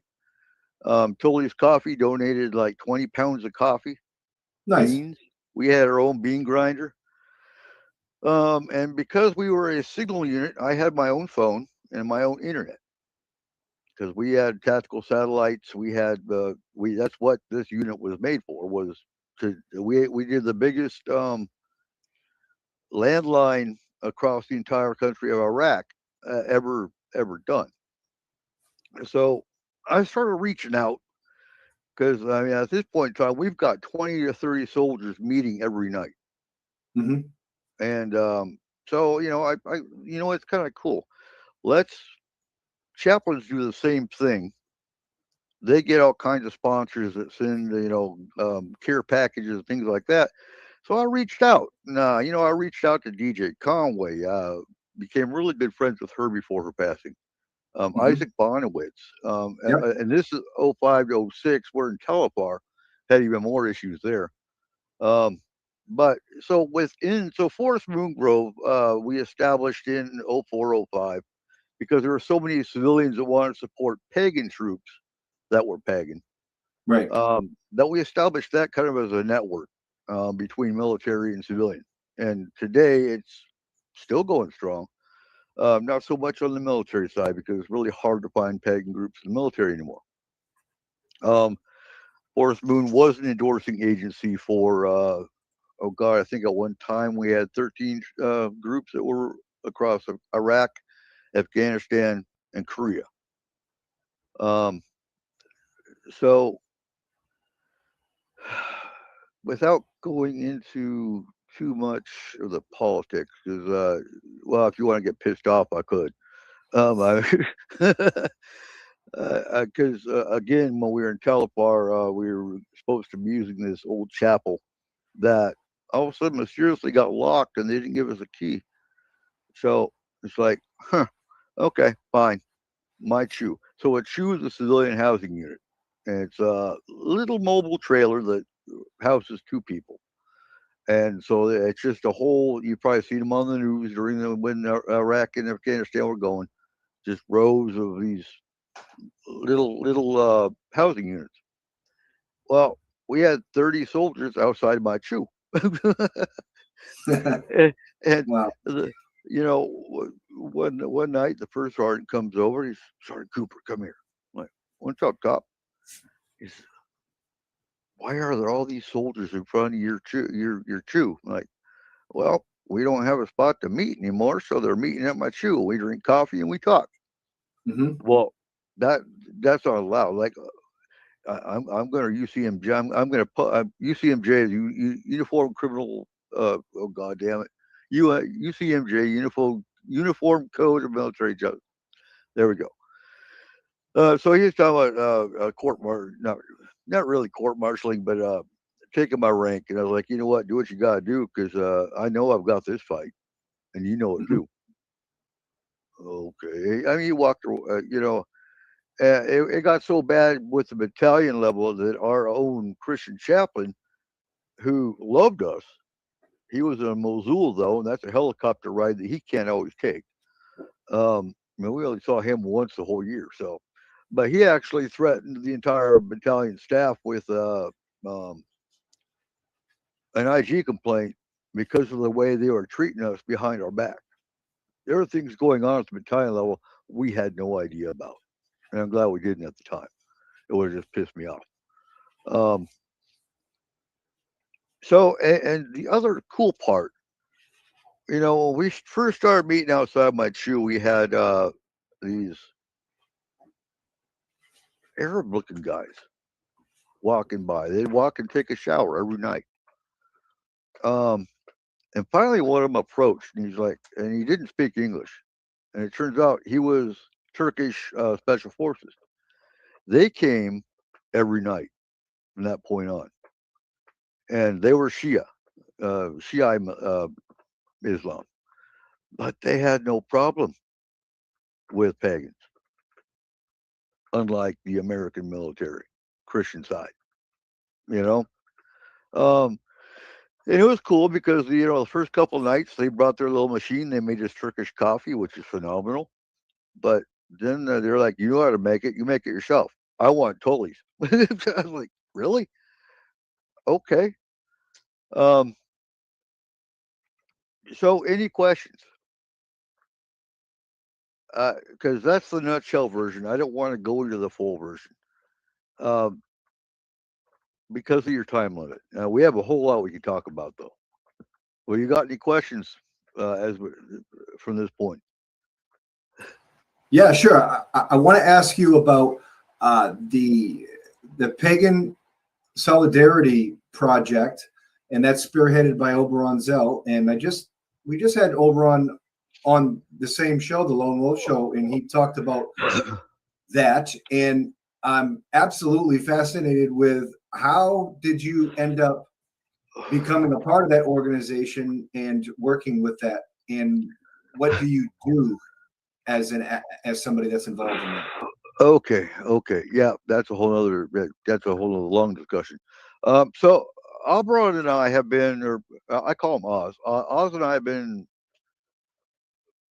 Facebook friends, telephone friends. We've actually never met in person, but worked together on the pagan issues for quite a few years.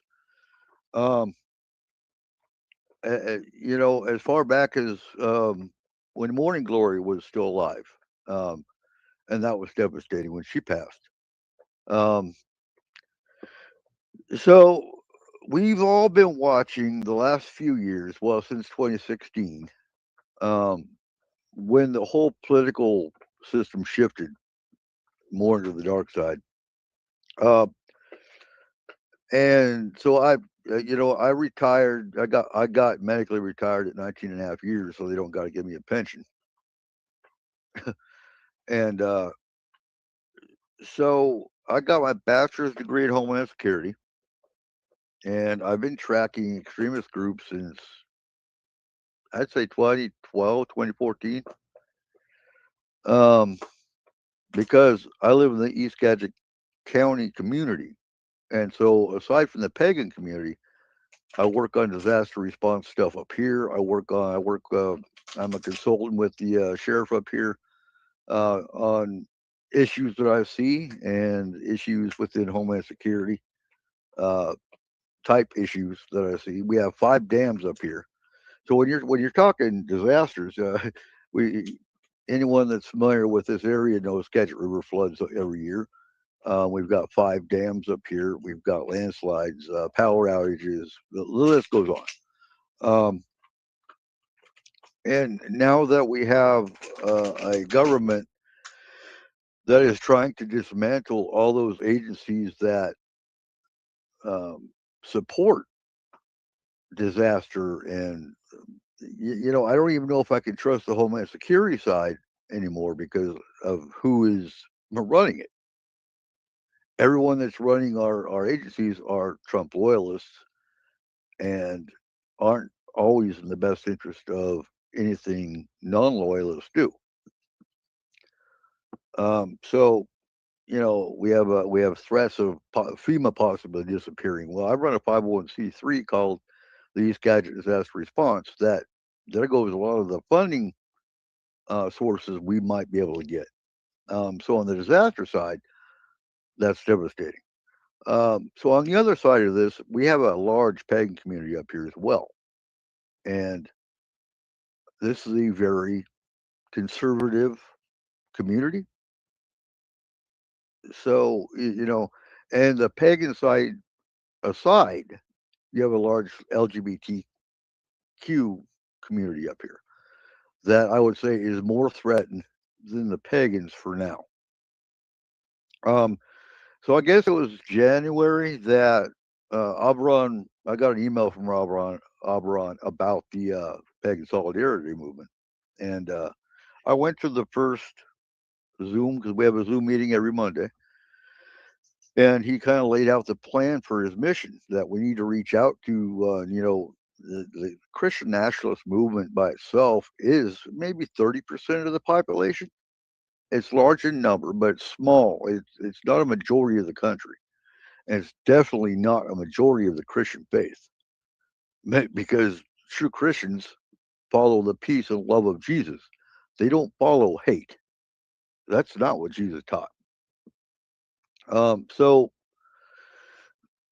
and then as I missed a couple of the Zooms, but as it started developing more and more with Starhawk and Amber K and a lot of these big pagan names, um, who have larger followings, it started developing into, like you saw, or like he told you, the team side.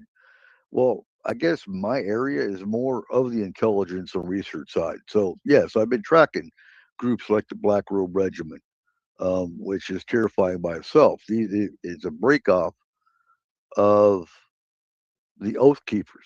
I call them the Oath Breakers. That's what they are.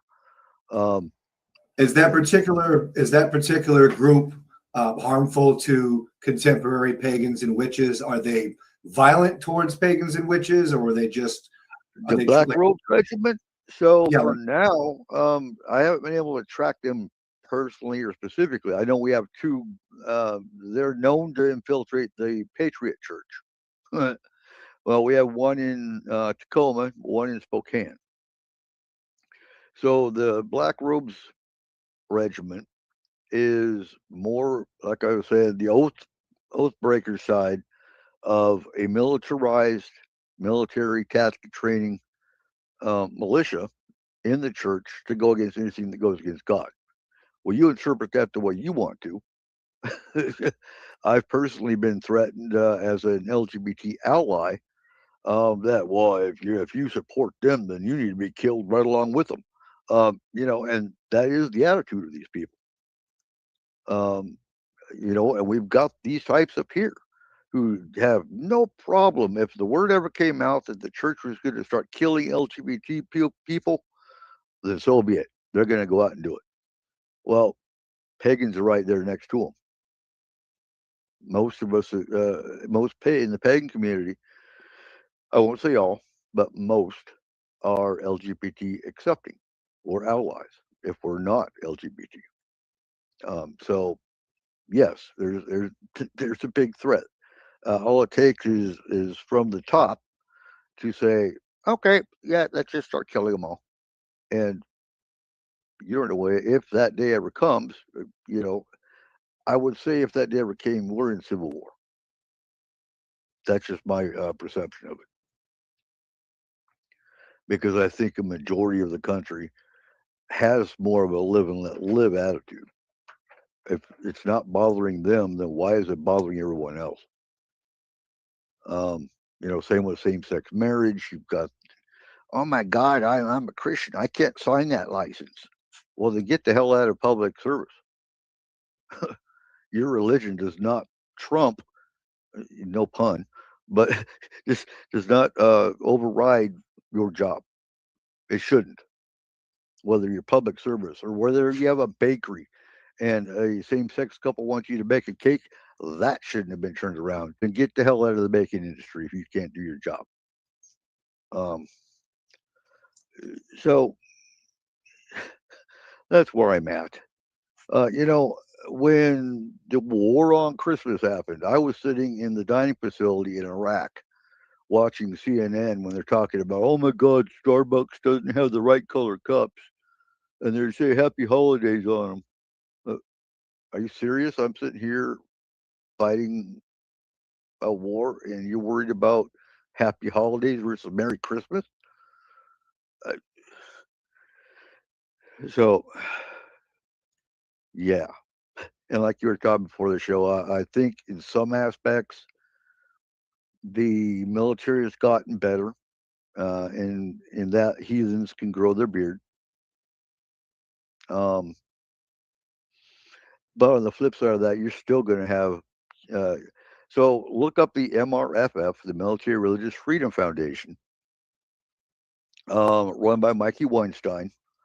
I'm kind of his pagan contact for if he has pagan issues. He is a law firm that is known in the news for going after Bibles in VA clinics. He's known for going after units that require their soldiers to pray. And yes, this does happen. But constitutional violations, he has, I think, 90% of his clientele that comes to him are actually Christians who know the difference between what's right and what's wrong within the Constitution. So, he's on my speed dial if we have pagan issues within the military. So it's going to be cool to see where the solidarity movement goes. Right now, I know we're in the process. Uh, Myself and the other 2 or 3 that are within our team. Again, we still have Zooms every Monday, and we're still tracking. I just so I use YouTube a lot for my tracking because they don't hide it on YouTube. They're proud and open about kill the witches or whatever it is on YouTube. They don't hide it, so it makes it easy to track. It's the ones that hide it we have to worry about. But I know there's a hate group forming in Tennessee. I know the groups or the teams that went to help with the natural disaster the fires and floods in North Carolina. There were 2 groups, one called the Red Trucks, and if you weren't Christian, they did not help you. And that comes straight from one of our intelligence guys who experienced it. There was another one. In fact, I think it was the Red Trucks that would take your name and put it on a list, and they'd say, "Oh, we can't wait for the revolution because we'll be visiting you again." Mm-hmm. Huh? Yeah, that's a direct threat. Um, and there was another group that came back, and because he wasn't Christian, and they saw something in his house they didn't like, they broke his water main. Mm-hmm. And I want to say thank you for Jamie Lynn Denton out there in Reno, Nevada, watching the show in the chat room, and she says thank you for your service. anytime, I wouldn't change a damn thing. Also in the chat room, have you followed any of the Oh my activities? God! If Greg Locke, Locke, pastor of Global Vision Bible Church in Tennessee, that has a big online following, and who regularly threatens pagans and witches. So what's going on? Yep. With Oh, that? I'm. Trust me, Greg Locke's one of the. Yep. In fact, I'm going to out 3 witches. There's 3 witches in my congregation. It turns out he was making. Well, we all know he was making the shit up anyway. But it turns out I can't remember if he was having an affair with one of them, and they threatened to out him. So he comes up and says, "Oh, there's 3 witches, and I've got their addresses." Yeah, he's the same one that says autism is demon possession and kids shouldn't be on medication, and he says a whole lot of crazy shit. Now, does he believe it? I don't know. I don't know if it's all theatrical. It doesn't matter, theatrical or not. The minute you have someone in a leadership position come out and talk this kind of crap, you don't know who's going to do what. You really don't, because anyone that follows him is more radical than he is. Mm-hmm. So that is a threat. You got Greg Locke. You've got, well, I didn't bring my notebook, did I? I've got a whole list. So I'm actually going to put. So you've got the Patriot Front. You've got the Proud Boys. You've got talk about Proud Boys. They all loaded up in a U-Haul and went to Idaho to attack a pride parade a couple years ago. One of them actually was from my community. So that's the kind of people we have hiding within our community here. And of course, Jamie Um, Lynn Denton, excuse me, Mr. Yep. Mr. Eric. Jamie Lynn Denton in the chat room says, my father was in the Air Force and encouraged me to follow my pagan roots. My grandfather was in World War I and II, and a lot of my uncles were in the military, and they were Christian. Some of my friends said it was tougher being in the service as a pagan. I would agree. Absolutely. Like I said, I think it's gotten maybe better. I don't know. It's been 15 years. Yeah. But when I was in, oh, absolutely, it was rough. And okay, let's go back. Let's go back in time for a second. So back in the kitchen, when I was trying to get the pagan breakfast set up, I went to actually before that, one of the soldiers I talked to in Bravo Company, who was Wiccan, said, he tried to talk to the chaplain, but the chaplain called him a Satanist. I'm like, huh, really? Okay. Well, let's go have a little. I'll go have a little chat with the chaplain, and I did, and he wasn't in, so he had a staff sergeant that was there. He's like, "Well, what do you want? Maybe I could help you." I was like, "Probably not." Um, and I told her, apparently the chaplain believes Wiccan is Satanism, and it's not. Satan is actually an Abrahamic religion concept, not a pagan one. Um, and she, well, so you're here to educate the chaplain. I'm like, well, if that's what he thinks, then yeah, I guess so. Well, her and I butted heads a couple times after that. But after talking to this chaplain, he's like, well, I think the young man was confused because I never said that. Like, well, what exactly did you say? Um, this chaplain, after I brought up the pagan breakfast idea, was falsely excited about it, and I'll support it, and we'll actually sponsor it for you. And I saw him a couple of days later. And Sergeant Cooper, I'm so sorry. Um, we can't have a prayer breakfast anymore, so I can't sponsor your event. I'm like, huh, interesting. So I went and I went to the XO's office, the major, and he's like, so what did the chaplain tell you? I was like, well, he told me he can't have Christian prayer breakfast anymore. Like, hold the hell up. He's flipping his calendar. There's one right there. He's lying. I'm going to string him up. He's like, you're going to have your pagan breakfast. Don't worry about it. Well, to get the Yule celebration on the airstrip, we had to go talk to the colonel. And apparently they thought it wasn't going to go very well because as soon as we walked into the colonel's office, he's like, oh, shit, Sergeant Cooper, I haven't seen you in a while. How's it going? And they're like, oh, you know Sergeant Cooper? Um, so he's like, well, I can talk to the installation commander, and I don't think it's going to be a problem. So why is there a problem here, there, chaplain? And this little E6 says, well, we're kind of concerned because they have candles that they use in the airfield, and it might catch fire. It's like, wait a minute, don't you have candles you burn in your chapel? This is from the colonel. And well, we always have somebody there watching them. I was like, oh, wait, let me interject here, sir. He's like, absolutely, Sergeant Cooper. And I'm like, so when anyone in the pagan community is using candles, they are constantly watched. In fact, there's something called a 9-knot candle, where you burn it down. It's in little balls, knots, and you burn it down one knot one day, and you put it out. You burn it down, and so you're never going to have candles outside, especially unattended. So yeah, I mean but that's the kind of attitude you have. Anything they can do to throw a monkey wrench in a religion that they all think is demonic and satanic and yada yada yada. But I always have to explain to them, it's the Abrahamic religions that created Satan based on the Greek god Pan. That's really where they got the concept from. In fact, if you Yes. take the term daemon, it started in the old Greek, the ancient Greek cultures, and that daemon was an earth-based benevolent spirit. It wasn't malevolent at all in the beginning.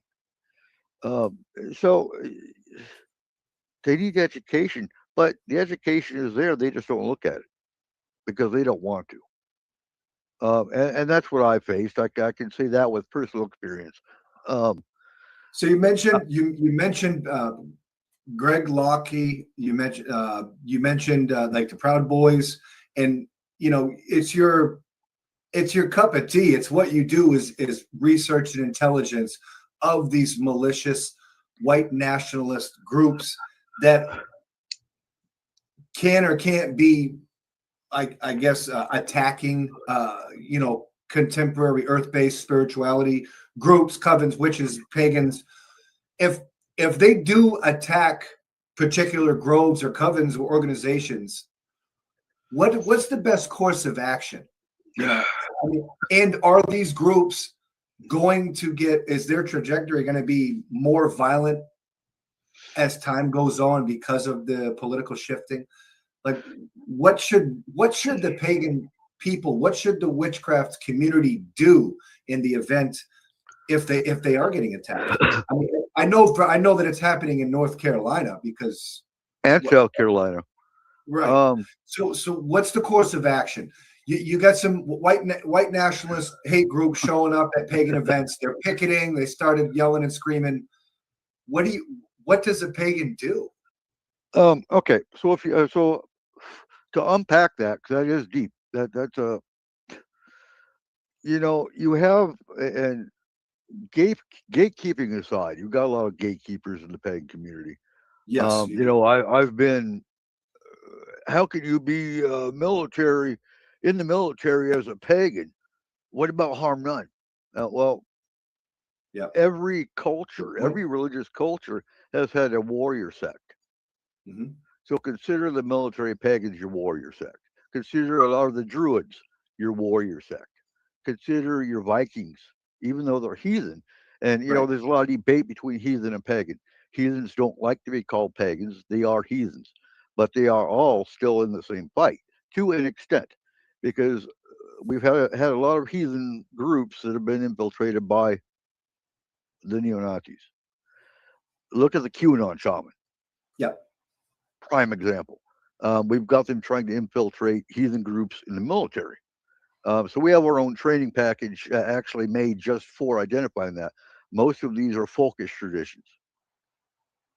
So getting back to your question, I'm a firearm advocate. I'm within reason.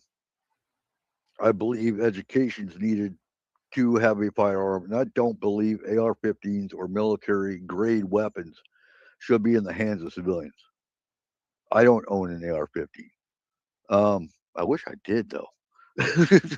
But honestly, I would have armed security. I hate to say it that way, but this is the age we live in. I would have armed security. If you're going to do a public event, have armed, licensed, legal security. If anything, someone with a concealed weapon carry. Right. And you know what? I do have a few guns, but I prefer knives. And I know every pagan's got a knife. I mean, has it really come to that where our pagan gatherings, we have to have somebody there packing? I mean, I've been to a few different gatherings and festivals around the country, and it's not something that you see. I mean, most of the pagan community and the craft communities are very, very nonviolent. So it's just like it's odd it would be odd to see somebody like I'm security here. And I mean, but maybe it's coming to that. Maybe it's going to come to that. I want to get to somebody in the chat room, but I want to keep talking about what we should do if some of these extremists start absolutely nipping at us. Jamie Lynn Denton from Reno, Nevada. When I first encountered this nut job, I went head to head with this Greg Locke on X, which I think is a Twitter platform. I'm not sure, and got myself banned due to educational purposes. I even told him off on the Drama Talk, TikTok probably as well. Yep. I'd back anyone against any of these pastors that might get me in trouble someday. Until then, if there is, I definitely want to know about it. I will always do my best to protect us all and to defend. I mean, even with, I mean, how does one defend yourself like on social media? I mean, you're going to have people that go into, you know, I've had people into some of my teaching groups on Facebook, and you know, and they'll, you know, you need Jesus, you're all satanic, and da da da, and you just got to kind of block them and just kind of say, you know, we love you. This probably isn't, you know, but I mean, so two things. Don't feed the trolls. Right. Don't feed the trolls. Block them and move on. Very good advice. You're not gonna convince any of them, whether they're on the right, whether it's a mega political fight. Just move on. They're not worth your energy. They're not worth your time.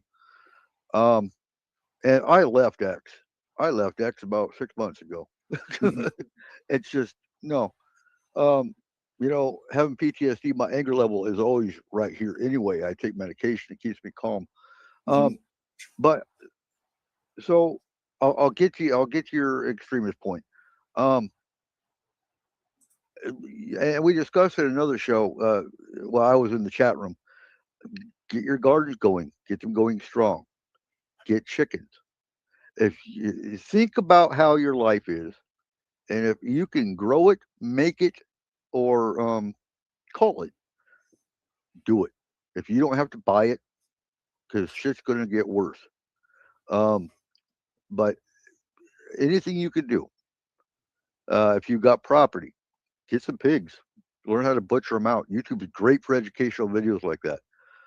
If you eat meat, I know you're saying Mhm. you don't eat meat. I'm a red meat eater. It's Oh, I mean, part of the book. I mean, I eat meat. I mean, I eat meat. I'm just trying to alleviate some of the red meat where it just I seems like got you. it's So chicken, yeah. fish, even pork. Um, so yeah, and um, um, um, um, situational awareness. Be aware of your surroundings. Right. Um, and getting back to, so if you're in your own home, I've got a pentacle on my truck. I don't care. What are they going to do? That's right. What are they going to do? So my point is, if you're at your own home, if you have a pentacle on your window, if you have anything pagan related in your yard, who cares? Um, so I agree with Jamie. Defend, cleanse, shield, etc. Know how to get away if needed. Um, and you know, I actually have a self-defense instructor up here in my county that is offering free classes to the LGBT kids, especially.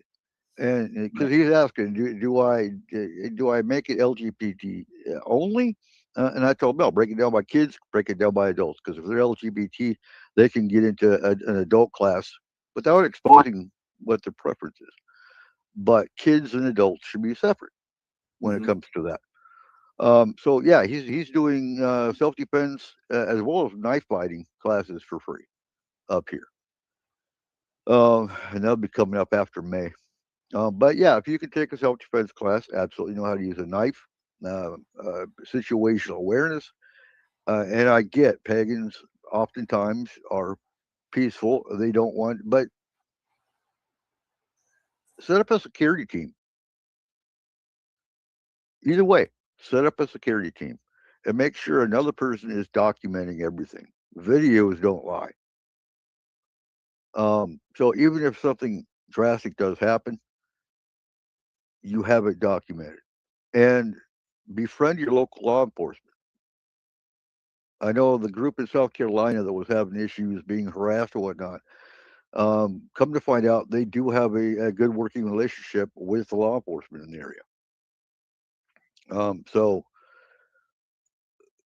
make sure you have somebody on your side within law enforcement. Document. Make sure your permits and everything are legal. So, like when if you're going to go to a park, make sure you have your right permitting, so they have nothing legal to come at you with, because it is your religious, it's First Amendment. It's your religious right to go out in public and practice your faith. So they can't do nothing legally. They can go protest, sure, that's their right as well. But the minute they start interfering, that's not their right. So document everything. Lawsuits make a lot of these people back away too. So again, lawsuits. I don't know. Lady Liberty League might be able to help. I know you reached out to them once before, and they pick and choose which cases they're going to take on. So I don't know what to say about that part of the legal challenge if you did want to go sue. But yeah, we're living in crazy times. Read the Project 2025 document. Look up National Apostolic Reformation, because that's actually the movement that is pushing ahead Project 2025. And there's a great documentary series called NAR. You can find it on YouTube. Look for the 2-hour version because it's got all of them condensed into one. I would look up the documentary Bad Faith. Look up the documentary God and Country. Look for the documentary, not the movie. And look up the documentary on the military side called Against All Enemies. And those are 4 excellent documentaries that will kind of enlighten you on what's going on.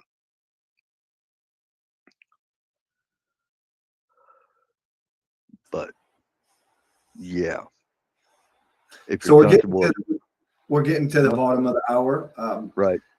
Do you have any parting words of wisdom for pagans out there walking the path, for witches walking the path, for magical folks walking the path, that may or may not want to go to the military, or perhaps the military is watching? And parting words of wisdom. Well, real quick too, look up Pagan Solidarity, pagansolidarity.us. If you want to jump into our Pagan Solidarity movement, because we are reaching out to Christian churches that are non-Christian nationalist, Very cool. as well as Freedom from Religion Foundation. There's a lot of organizations we're reaching out to. That website is streaming on the ticker tape on the bottom there. There we go. Okay. But parting wisdom, yeah, get to know your neighbors, get to know your community. And you know, I'm on board with what Abram was saying on his interview, that yeah, put your I don't wear a pentacle, I wear the world tree, or Drasil is what they call it. Right. I'm probably butchering the name. Interesting, I think. Right. I think. But you know, don't be afraid of who you are. Don't go back into the broom closet, because they'll deal. You know, I know there's counterintelligence that are tracking what we do as well. So if they want to know you're pagan, they're going to know you're pagan, whether you expose it or not. So yeah, just be aware of your surroundings. Have a plan. Have a plan anyway. You should always have an emergency action plan for disaster or attack. We've got an extensive one that goes into plan A, B, C, D, E, but that's part of the military side. But was a great chat, and great finding your TV show. You know, like I told you before, finding Witchcraft TV, this is my grounding source.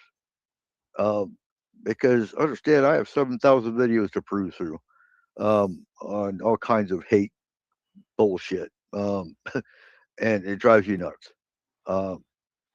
So yeah, I have to take a break and go watch Witchcraft music, or so whatever you've got on Witchcraft TV, and relax.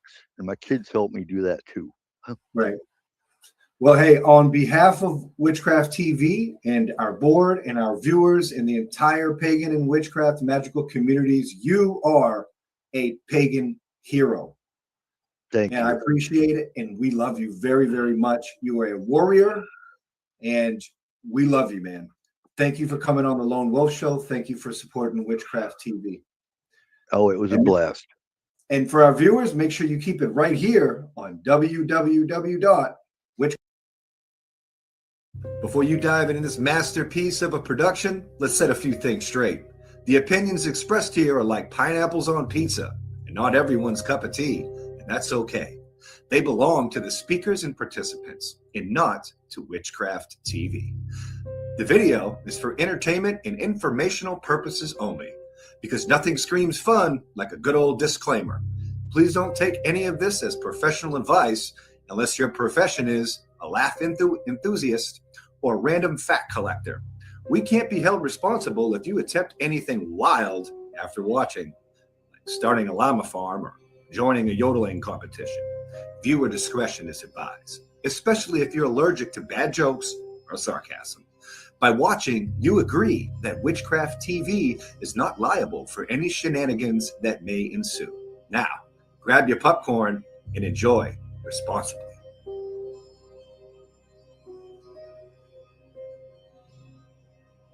And make sure you keep it right here on Witchcraft TV, www.witchcrafttv.online, where we are fair representation of all pagan, witch, and magic paths.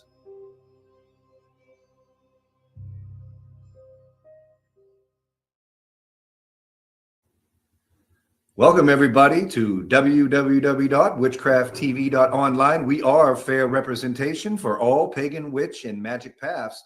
And today launches the brand new Reverend Alexander Cabot educational show right here on the platform. Rev, how are you doing today? I'm doing great, Harold. It's thank you for having me, and this is such a great opportunity to bring forth knowledge, education, but also humanity, love. This is what, you know, paganism is all about.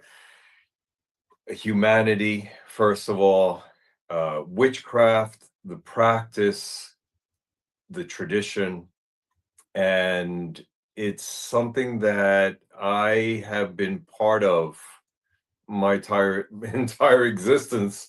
So I'm glad that I'm here with you all, and this is something that I could share the whole travels, the pilgrimage of not only England with my hand fasting, but then of course the reception, and then onto the honeymoon, which became such a beautiful spiritual experience in the Neolithic, the standing stones, the Neolithic structures throughout Britain and throughout the UK, and of course Scotland. A long time ago, I'm Cuban American. I'm an immigrant in this country of the United States of America. I'm proud to be an American. I am just overwhelmed to know that I'm part of that fabric of America that makes it so great. Because without immigrants in this country, it's nothing. This is the existence of the United States of America, and unfortunately, this administration that we have seems to not have the views that are important when it comes to, and especially one in particular, which is Marco Rubio, and he is of Cuban descent. Anyway, besides that, what's important is that I wanted to bring forth the pilgrimage of my beautiful hand fasting at Stonehenge. It's unbelievable. I had one of the Cabot brothers, one of the high priests from the order. He was filming it live for Witchcraft TV, and I remember when it was just short notice when I actually started talking to you about the possibilities of having that exposure for Witchcraft TV. I'm really grateful that you are creating this platform and bringing community close. This is what's important. That's the reason why I'm here. It's about the communal energies, the love, and humanity itself. So when I first started out with the travels of Stonehenge, I was in Ireland with my dear friend Susan Marie Paramore, and she was the one who proposed to us first and foremost. I looked at my partner, and I was like kind of bewildered, but at the same time, and with excitement, that she wanted to handfast us at Stonehenge. And I said to myself, I looked at him, and he's not very much in knowledge with Stonehenge or the Neolithic structures of the UK. So he was kind of like perplexed, and I said to him, let's actually do this. This is wonderful. It's going to be epic for us to have a hand fasting and solidify our commitment on sacred grounds such as Stonehenge. And little did I know that with all the preparations, having Arthur Pendragon as well, an old friend, great arch druid of Stonehenge. He's a remarkable pioneer, not only in Druidism, but also in paganism, the umbrella term that we use as neo-pagans. So I was really astonished how supportive them too, Arthur and Susan were so supportive with the hand fasting. So we created an amazing hand fasting at the spring equinox in Stonehenge, heading towards the heel stone, which is always the marker away from the ritual inner court of Stonehenge. And so I was blessed to have brethren support of the United States, of Canada, and also South America. And it was just amazing to have everyone together in this beautiful commitment and love of a couple that I've met him 2 years ago. I've been with him, and ever since, we've been such a great force, compatible. We actually complement each other rather than complicate each other. And so this relationship grew to the point that I understood I've already found a twin flame in my life rather than a soulmate, the differences of soulmate and twin flames. And so I was so humbled to know that my life is going into this chapter of commitment and sharing. Little did I know I was going to share it with the entire community itself, but it did. And behold, Stonehenge happened where we were hand fasted by the Archdruid and the High Priestess of Stonehenge. And so that gave way to a beautiful reception in Salisbury at this manor house, Burkham Manor House. And it was just a few intimate involvement of dear friends. And from then on, I was trying to recover from a really bad cold that it was in my system, and I was trying to get myself stable enough so I could venture out into Scotland, where we were supposed to do our honeymoon. And yes, we did, and that has transcended into 3 weeks of a beautiful trip, a memorable trip that I now have in my heart and memory banks. Why'd you pick Scotland? Scotland, believe it or not, I am Cuban American. Mhm. So whoever has know about my background know that I'm Hispanic. I am born in Havana, Cuba. I came to the United States when I was 16 months old. I grew up in the United States. I have made my whole entire life. It's you know, being an American. I never knew until I had a DNA test, and I knew of certain the Iberian, Portuguese. I knew about the French because I do have the French background. Never did I know that I had 3% Scottish in me. So that Scotland has always been an amazing magnet for me. And I never knew why until I had that DNA done. Really cool. I'm a quarter Scotch myself. Wow. what you were talking about some rock formations in that matter of in Scotland. Can you talk about what you experienced there and why it was significant? Oh, absolutely. I love history.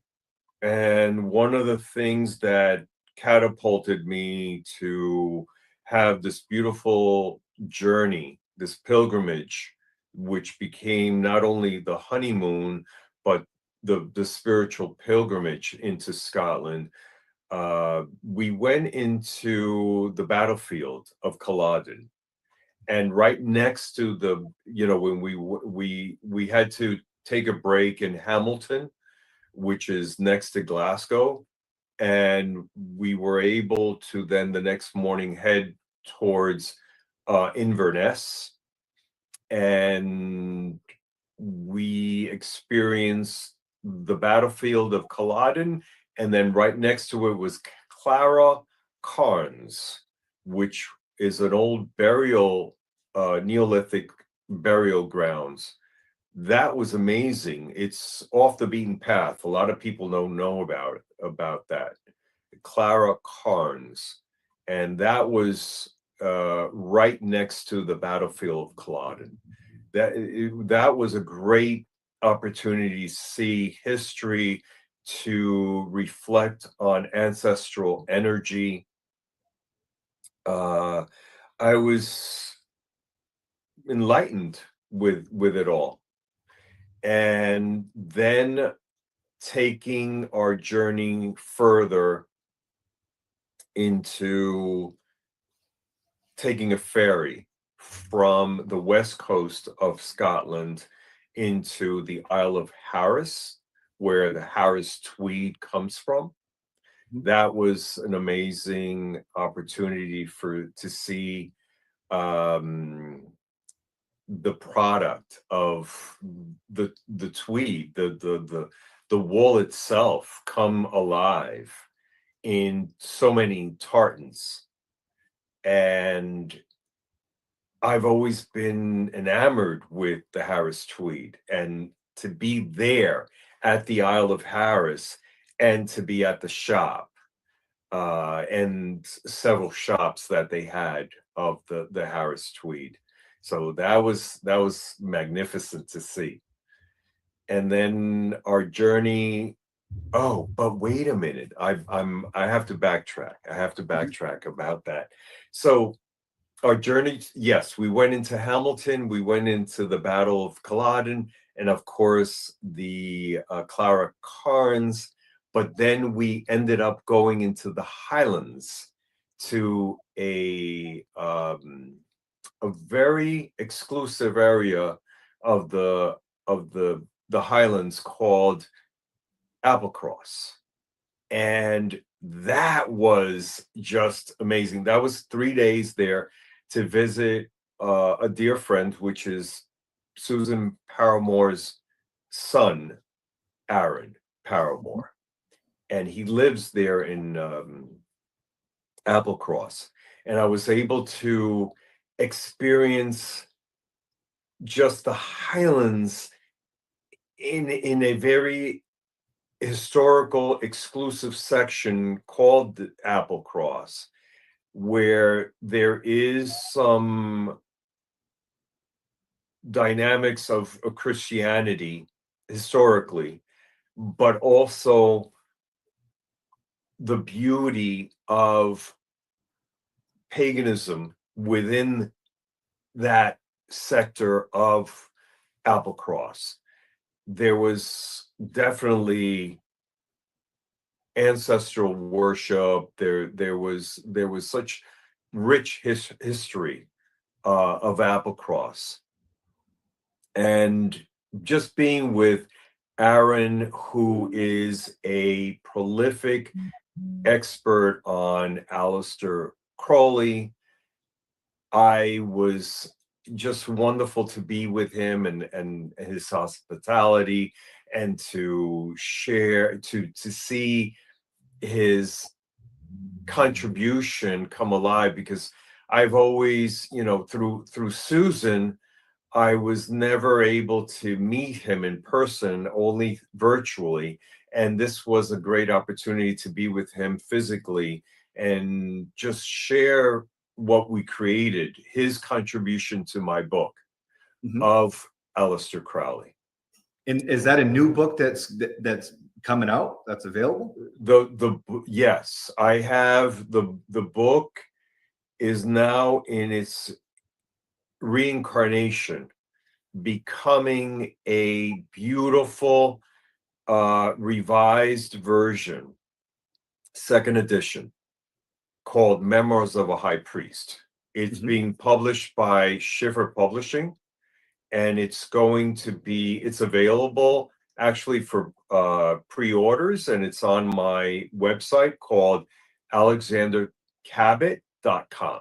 So whoever is interested could go to alexandercabot.com and could see that there is the link to the pre-order of Memoirs of a High Priest. This is I'm really fortunate to have such a wonderful publisher in Pennsylvania. It's Schiffer Publishing. Its imprint is called Red Feather, where they hold their genre of esoteric metaphysics, and of course they want to create this book into the new aeon of occult books, and I'm very flattered that they want to do that with my life story. So this is available on my website, alexandercabot.com.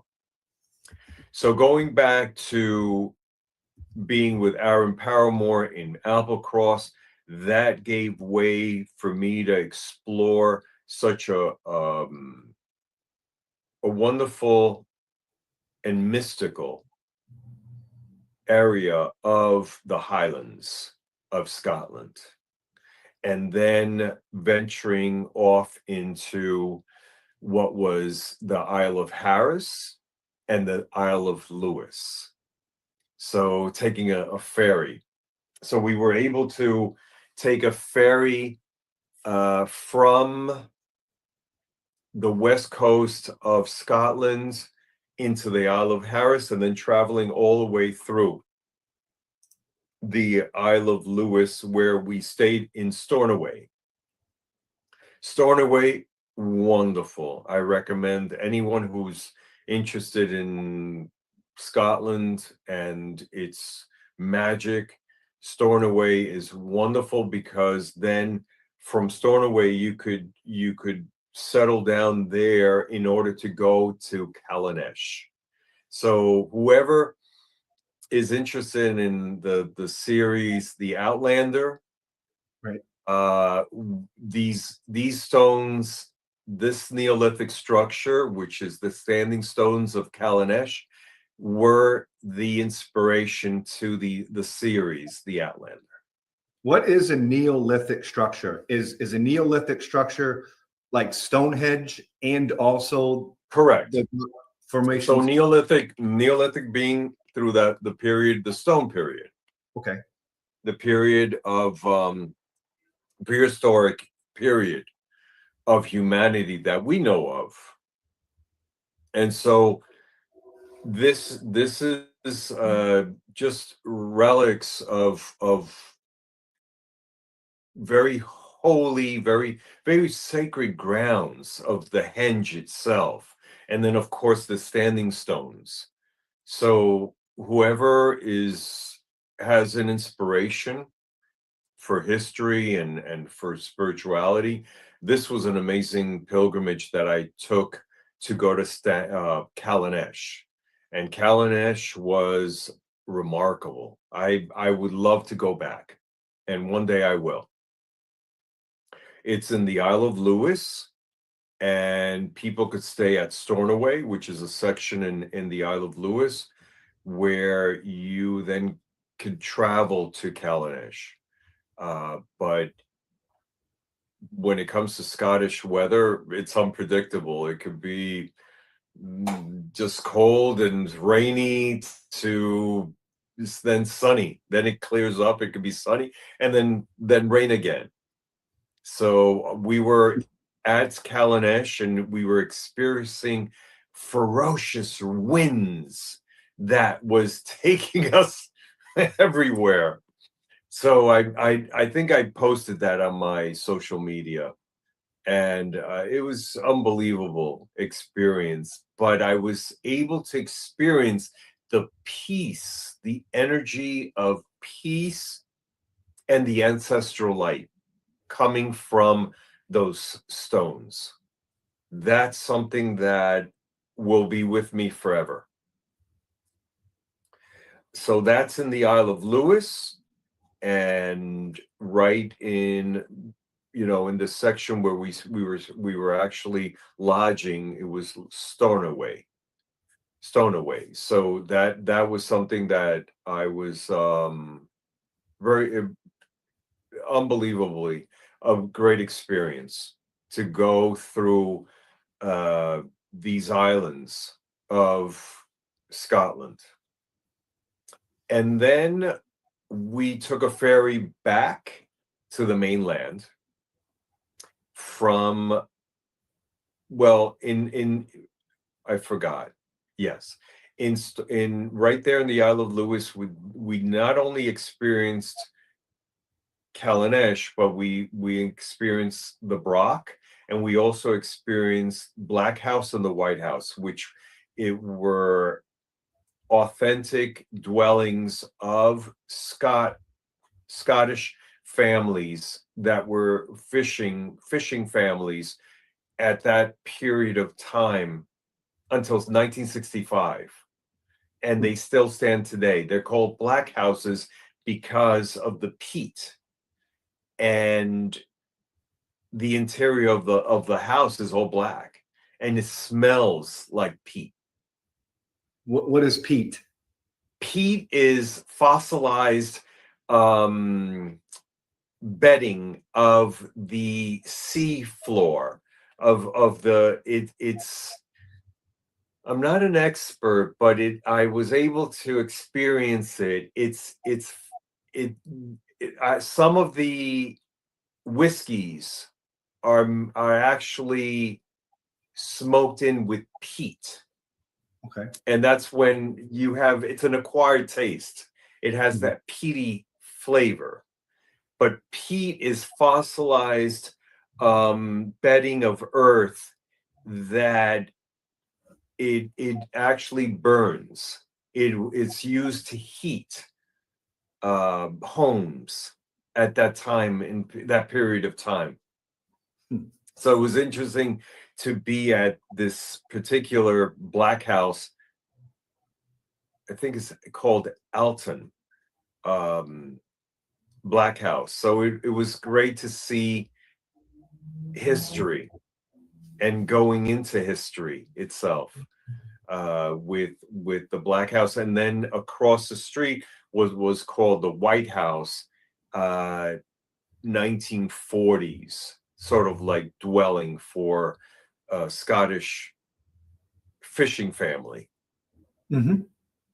So it was great to see the chronological history go forward in with these certain museums that are kept.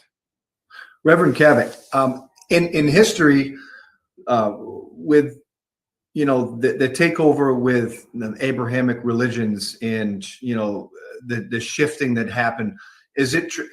I think that wasn't Ireland one of the last countries to kind of give up their religious or spirituality as far as like paganism goes, and witchcraft and that kind of thing. Weren't they the last to like? I don't know that. I don't know. I can't per se. I would have to research that, but I would say that Britain, yes, did give to the world witchcraft. Yes. Wicca per se. So that is something that we have today, as the coined phrase of Oberon Zell, neo-pagans. Mhm. So we could say that this is a movement going back to what, the 50s with Wicca itself. Is the overall temperament and vibe different in the United Kingdom, in Britain, and in Ireland than it is in the United States when you're amongst the pagan community? Is it different?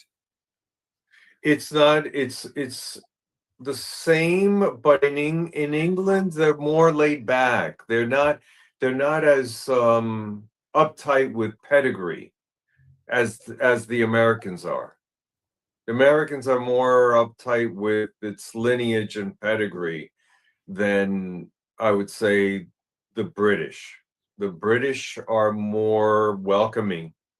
They don't care. They don't care about what background or what tradition you're from, as long as you are part of the female divinity revolution. That's what's important. Right. The revival is strong. So yes. So we from the Isle of Lewis with Calanesh, and I recommend that everybody try to visit Calanesh. That was just unbelievably, with the elements and the standing stones of Calanesh. It was remarkable, I would say. That's it's in my heart, and that's something that you have to experience it yourself. With your new book, Grimoires of a High Priest, that's available at alexandercabot.com in pre-release, you said that there was a chapter about Aleister Crowley in there. Is that right? My first book, yes. When I first started, I wanted to commemorate my whole building blocks of the occult itself, and Aleister Crowley has always been part of that when it came to female divinity itself. That's something that I understood as a very young boy. He's controversial. There is negative aspects of him, but still the contributions of female divinity, of the occult, of higher consciousness, my hat goes off to him. He's an amazing practitioner that I understood and related to at a very young age, at a tender age. So that chapter of my book is something that I honor and reflect. So I open up the chapter, not me personally about Aleister Crowley, but then Aaron Paramore has exclusive works of his own biography. And Aaron Paramore has had a long history as being an expert on Aleister Crowley. He's done various documentaries of Aleister Crowley, called Masters of Darkness. I believe it's called Darkness of Masters. You could even still get them on YouTube. Oh, So he's an amazing man who contributed to Aleister Crowley's history and works. The positive, yes, the man went towards the dark, and he's controversial. He's the beast and 666, and okay, fine. But still, there's a lot of positive within his own Thelemic philosophy. mhm. He has a lot to give, and he did throughout the 20th century. One of the most prolific occultists that we've had through history. And yes, my book consists of one chapter pertaining to Aleister Crowley. Is it safe to say that the landscape of contemporary witchcraft would be different if Aleister Crowley wasn't in the picture? He did contributed to not witchcraft per se, but I would say more to the occult sciences. Right. And the Golden Dawn, and reinventing himself and his philosophy of Thelema. That is something that not a lot of people do, and how important it was that he was so influential to pop culture throughout the 20th century. David Bowie, the Beatles. He was such a forthright in that generation. And even today, people still talk about him, within controversy. Is Thelema and the OTO one and the same or different orders? It's the same thing. It's the order, the OTO, and Thelema being his own philosophy that he created. It's something that God and Goddess. That's he knew about female divinity. Mhm. And that's one of the reasons why I always understood he was one of that building blocks of my own existence. Mhm. Definitely feel like there's duality in divinity, and the goddess has been unrepresentative for several centuries, and that earth-based feminine spirituality, the explosion that happened in the past 30 years, kind of been paving the way. Even longer than that. Right. Even longer than that. You're talking about 60 years with Gerald Gardner. Mhm. You're talking about, Alexander Sanders. You're talking about such great movement. You have people that are not even brought to minds, but they're part of the movement in history, like Yvonne and Gavin Frost. Mhm.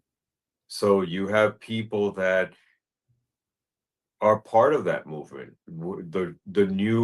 The Church of Wicca, actually 1964 was Gavin and Yvonne Frost. Mhm. They were the first ones.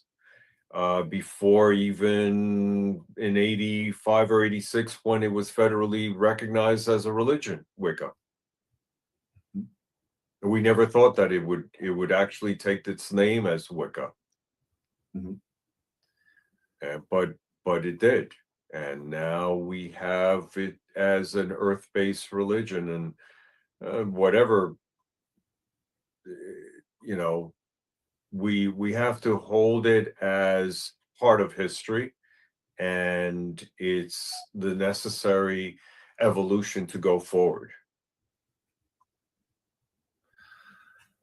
What do you feel like contemporary scholars and, you know, students of the craft, you know, in general, that are learning from some of these pioneers, some of these leaders, some of which aren't around, what do you think academically we should be focusing on to bring forth that same spark that sparked, you know, at the rebirthing of the spirituality itself?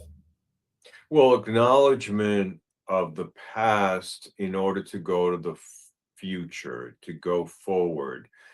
Obviously, great Gerald Gardner, you know, like I said, Alexander Sanders. There is people that are preserving the tradition, the knowledge.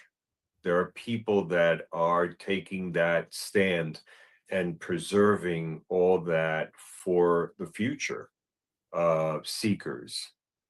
And this is something that is internalized. It's part of your spiritual DNA. I believe that being a witch, it's part of that spiritual DNA that you are born with. You know that there is something more out there.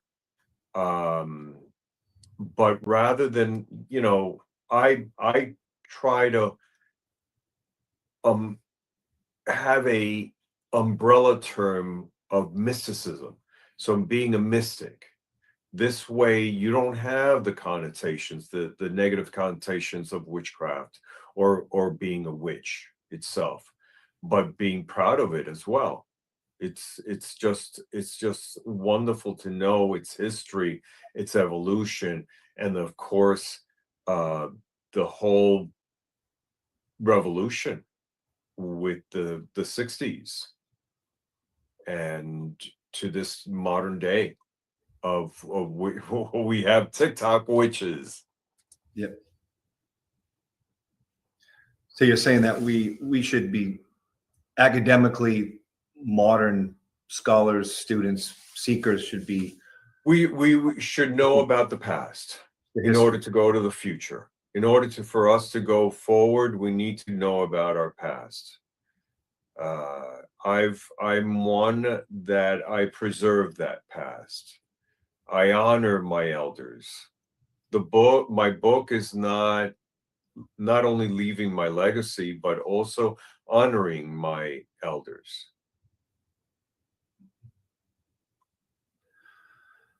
What else sticks out with your trek to United Kingdom over there?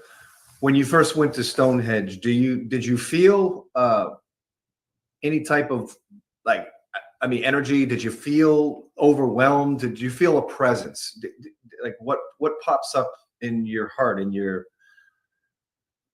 Well, Stonehenge, it was about over 10 years ago when I first went to Stonehenge, and I was introduced to Arthur Pendragon, not even knowing I never even knew Susan Marie Paramore, but I was able to meet Arthur, and he took a liking to me, and we knew that brotherly bond, and I became an advocate for his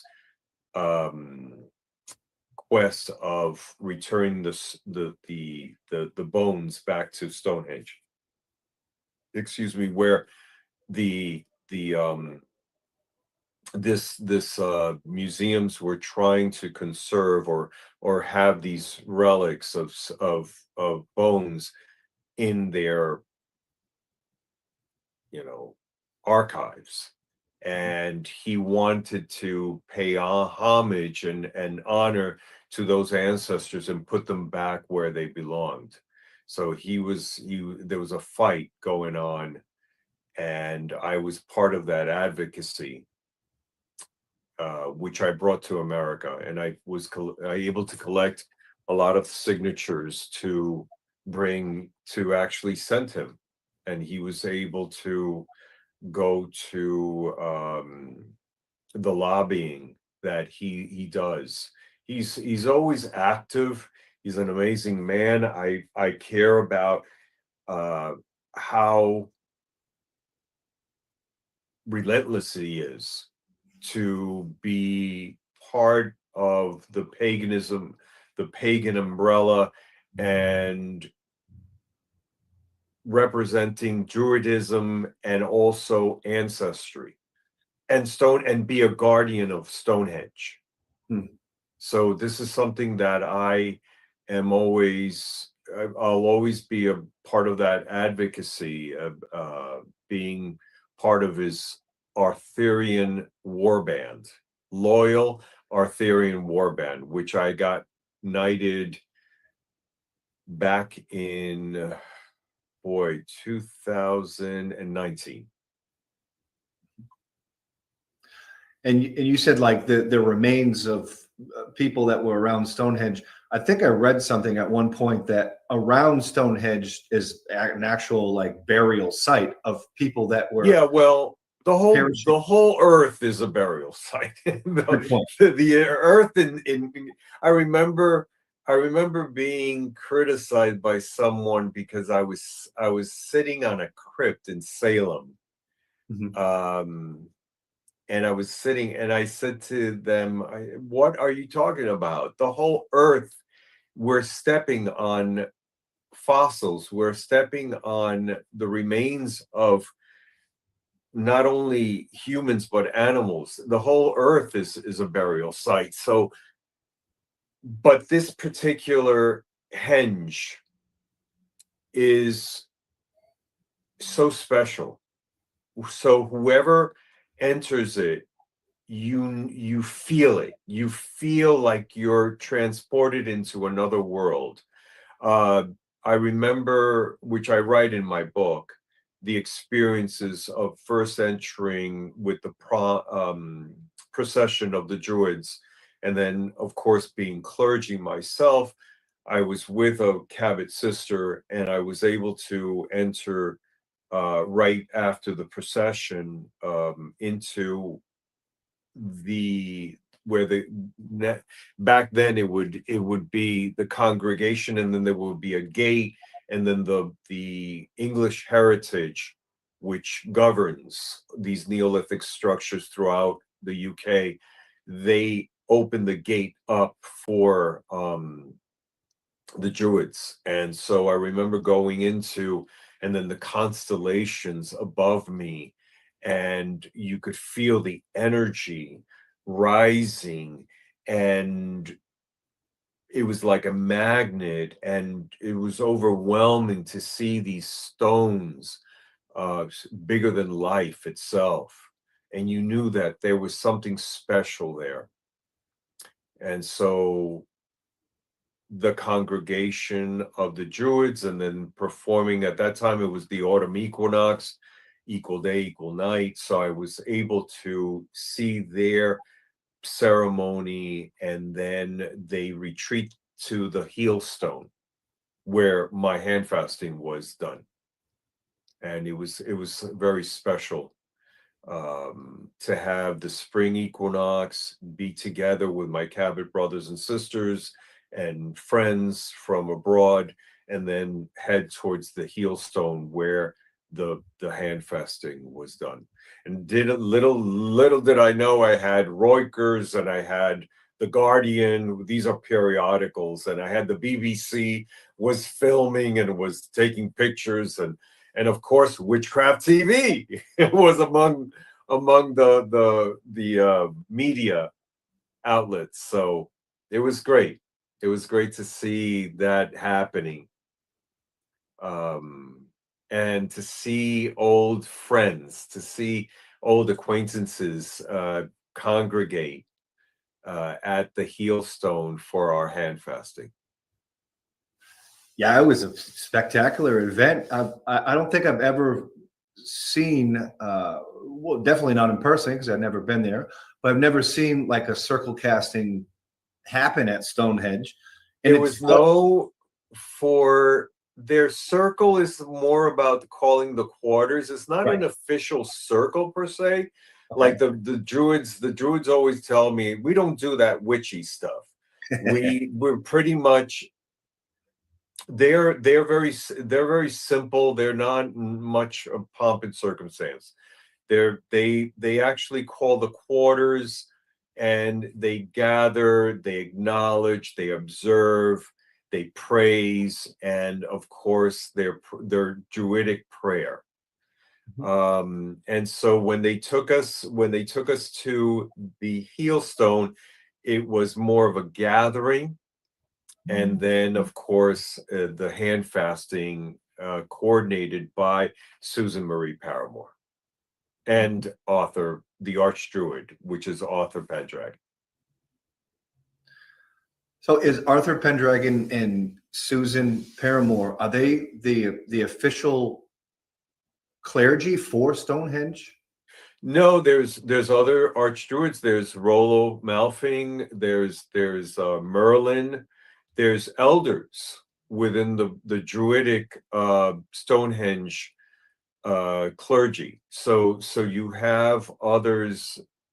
I think Rollo Malfing is the official Archdruid. But Arthur is more internationally known because of his years and of advocacy, in the forefront of paganism and Druidry. All very good stuff. So tell me a little bit more about your trek to Scotland. Did you travel by train? Did you drive? Did you fly? No, we drove. We drove. Thanks to Susan, we drove all the way up. So when we were in Isle of Lewis and Callanish and the Brock, and we went to the Black House, and so we did all those beautiful, memorable sights to behold in Isle of Lewis. We then took a ferry back into the mainland. So when we actually landed on the mainland, we had to travel all the way east up towards the north of the tip of Scotland. And so we traveled all the way to the tip of Scotland to take another ferry to go to the Orkney Islands. So I told her, I said, yes, we'll do it all. We're gonna travel. We're gonna really do the whole gamut of the Scottish islands. So we went to the Orkney Islands. Unbelievable. The seafood, the beauty of the Orkney Islands, it just amazing. It blew my mind. We were there for about a week and enjoyed going to other Neolithic sites throughout. So we did not only the Brock, which is an old Neolithic city that its ruins are there, called Scarborough, right? Scarborough, I think it's called. Excuse me for not remembering, but we did that sort of visit, and then we ended up going to Steness. Gorgeous. And we filmed at Steness, and we went to the Ring of Brodgar. So the Ring of Brodgar,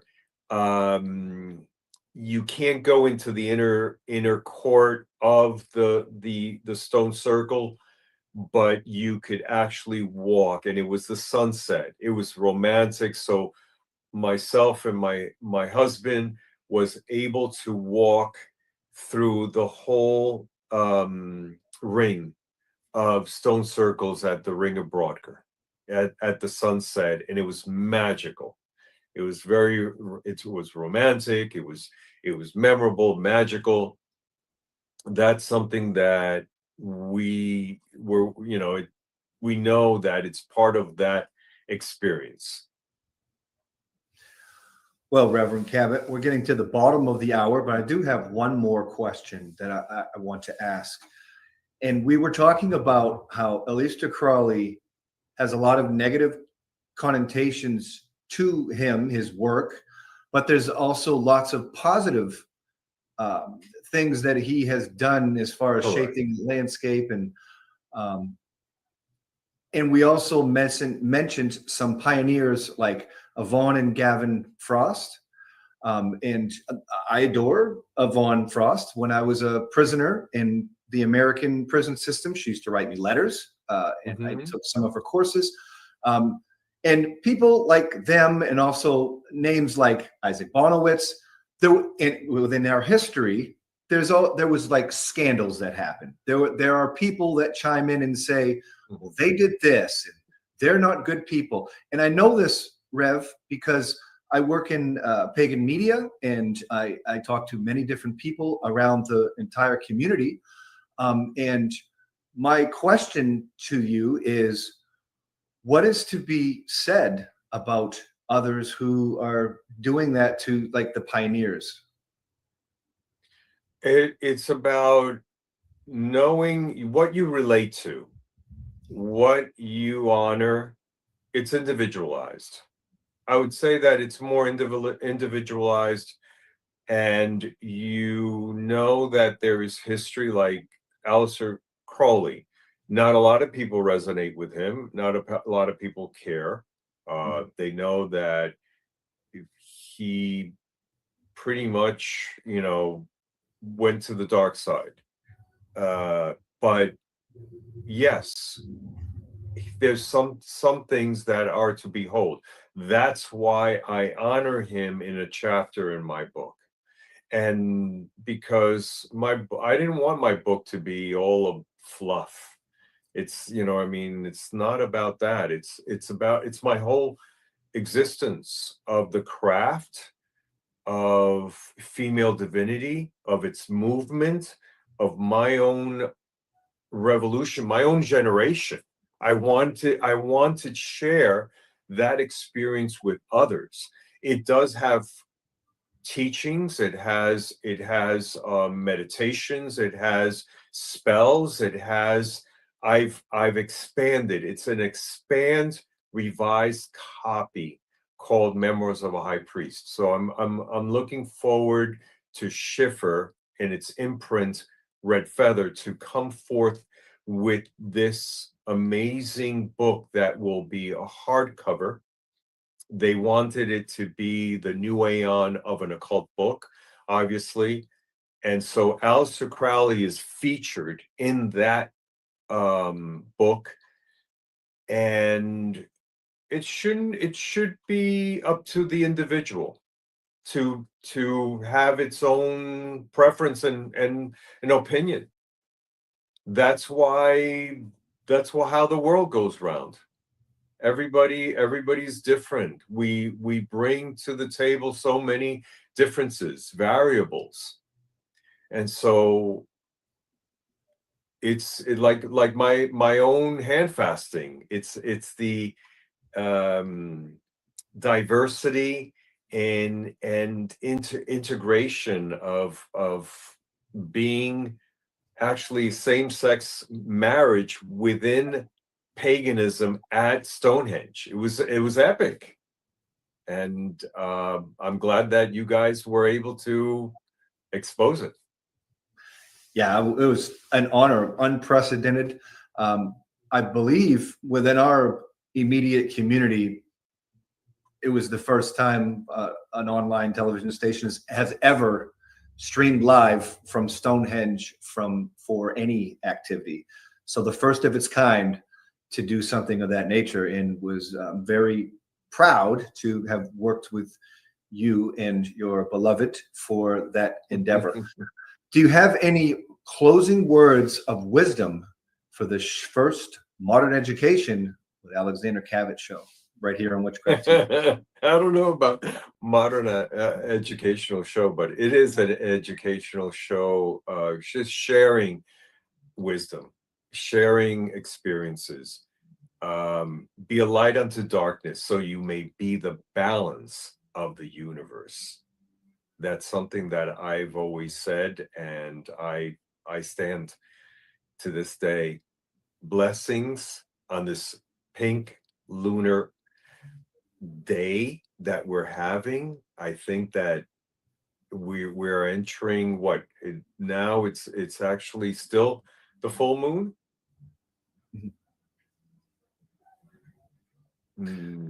Not knowing, right? Or we're going into the waning.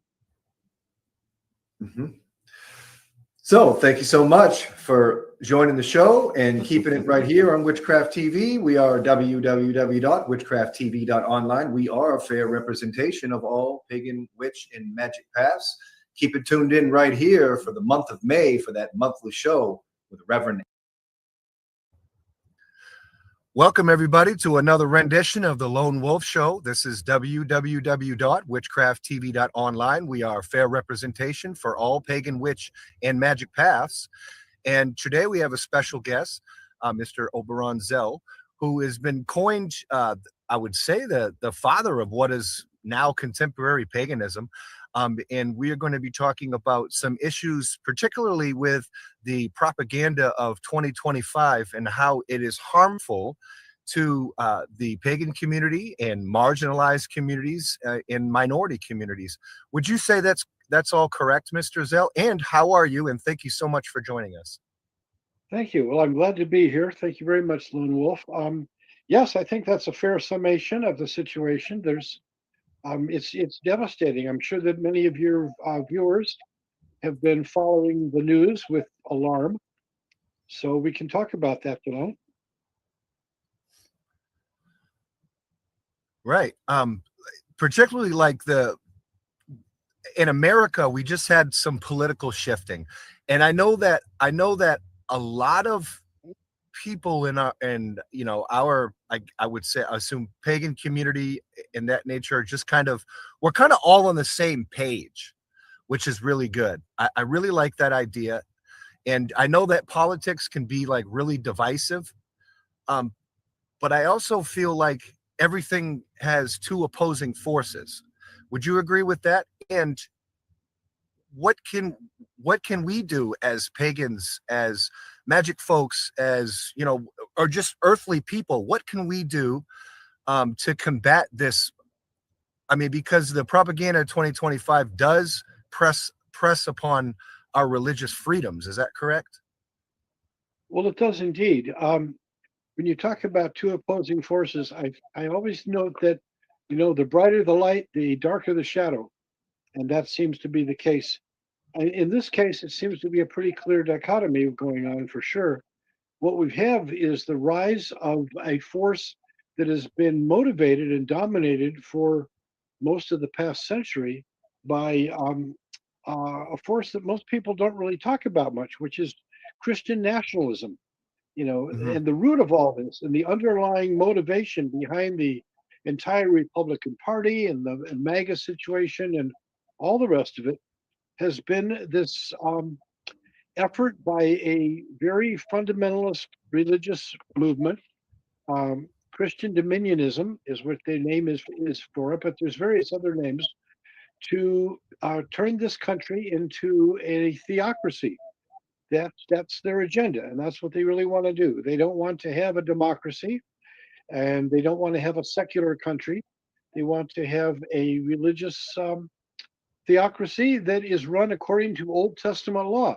It's pretty devastating, and that sees all the rest of the stuff is really a reflection of that, and various blueprints, like the Project 2025 lays out a set of procedures by which this may be undertaken, but that's really what's going on behind the scenes.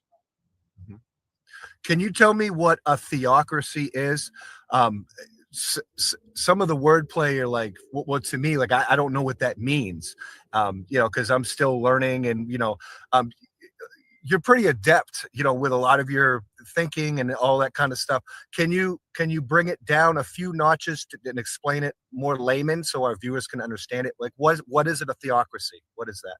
Oh, surely. The crassy part of it is rulership. Democracy is ruled by the people, for example. Oligarchy is rulership by the rich, and a theocracy is ruled by religion. That's what it means, as in theology. Yeah, it means God. It means a state that is run by God, as interpreted by a particular uh, church. So In the this Vatican. particular case, that's exactly. In this case, it's basically the Southern Baptist Convention, to be very specific, or the evangelical movement, as they call it. It's been going on directly since the 1960s rise of this, but it's always been an undercurrent. It goes clear back, for example, to the Puritans that were founding parts of this country, and the obvious reflection of that came out in the Salem witch trials. It's the Right. same kind of thinking, the same kind of attitude. It's the foundation of monotheism, the one true right and only way that these people believe in. And that has been a conflict that's been going on for thousands of years between a multiplicity, the plurality, and polytheism, as it were, the idea that there are many ways, many paths, many gods, and it's all okay. That diversity is a good thing, versus this monarchy, monotheism, mono everything, really. As Isaac Bonewitz used to say, we have monotheism and monarchy and monoculture and monogamy and monotony, and he would lay it all like that. But it's all about people who believe that they have the one true right and only way. And Right. if you have that, then everything else is wrong by definition, because yours is the right one. So everything else is wrong. And if it's wrong, well, then all that wrong stuff has to be eradicated or punished or in some way dealt away with. And so that's what's been it's been the basis of all the holy wars.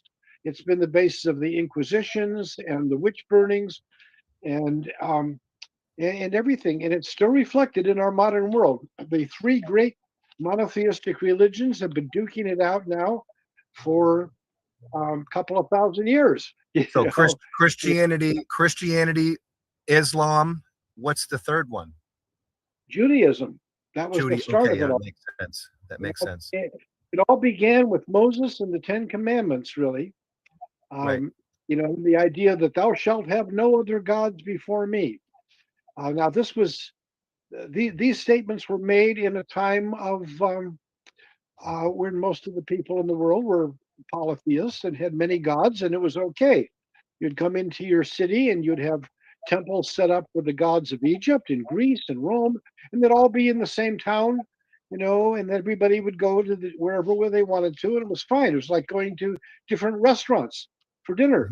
You could have the Chinese restaurant and the Italian restaurant and the Southern fried cooking all in the same neighborhood, and it's all right. And that's the way it used to be with churches and religions. But that all changed when Christianity rose to it. Judaism was pretty bad in its early days, but over time they kind of diminished their influence.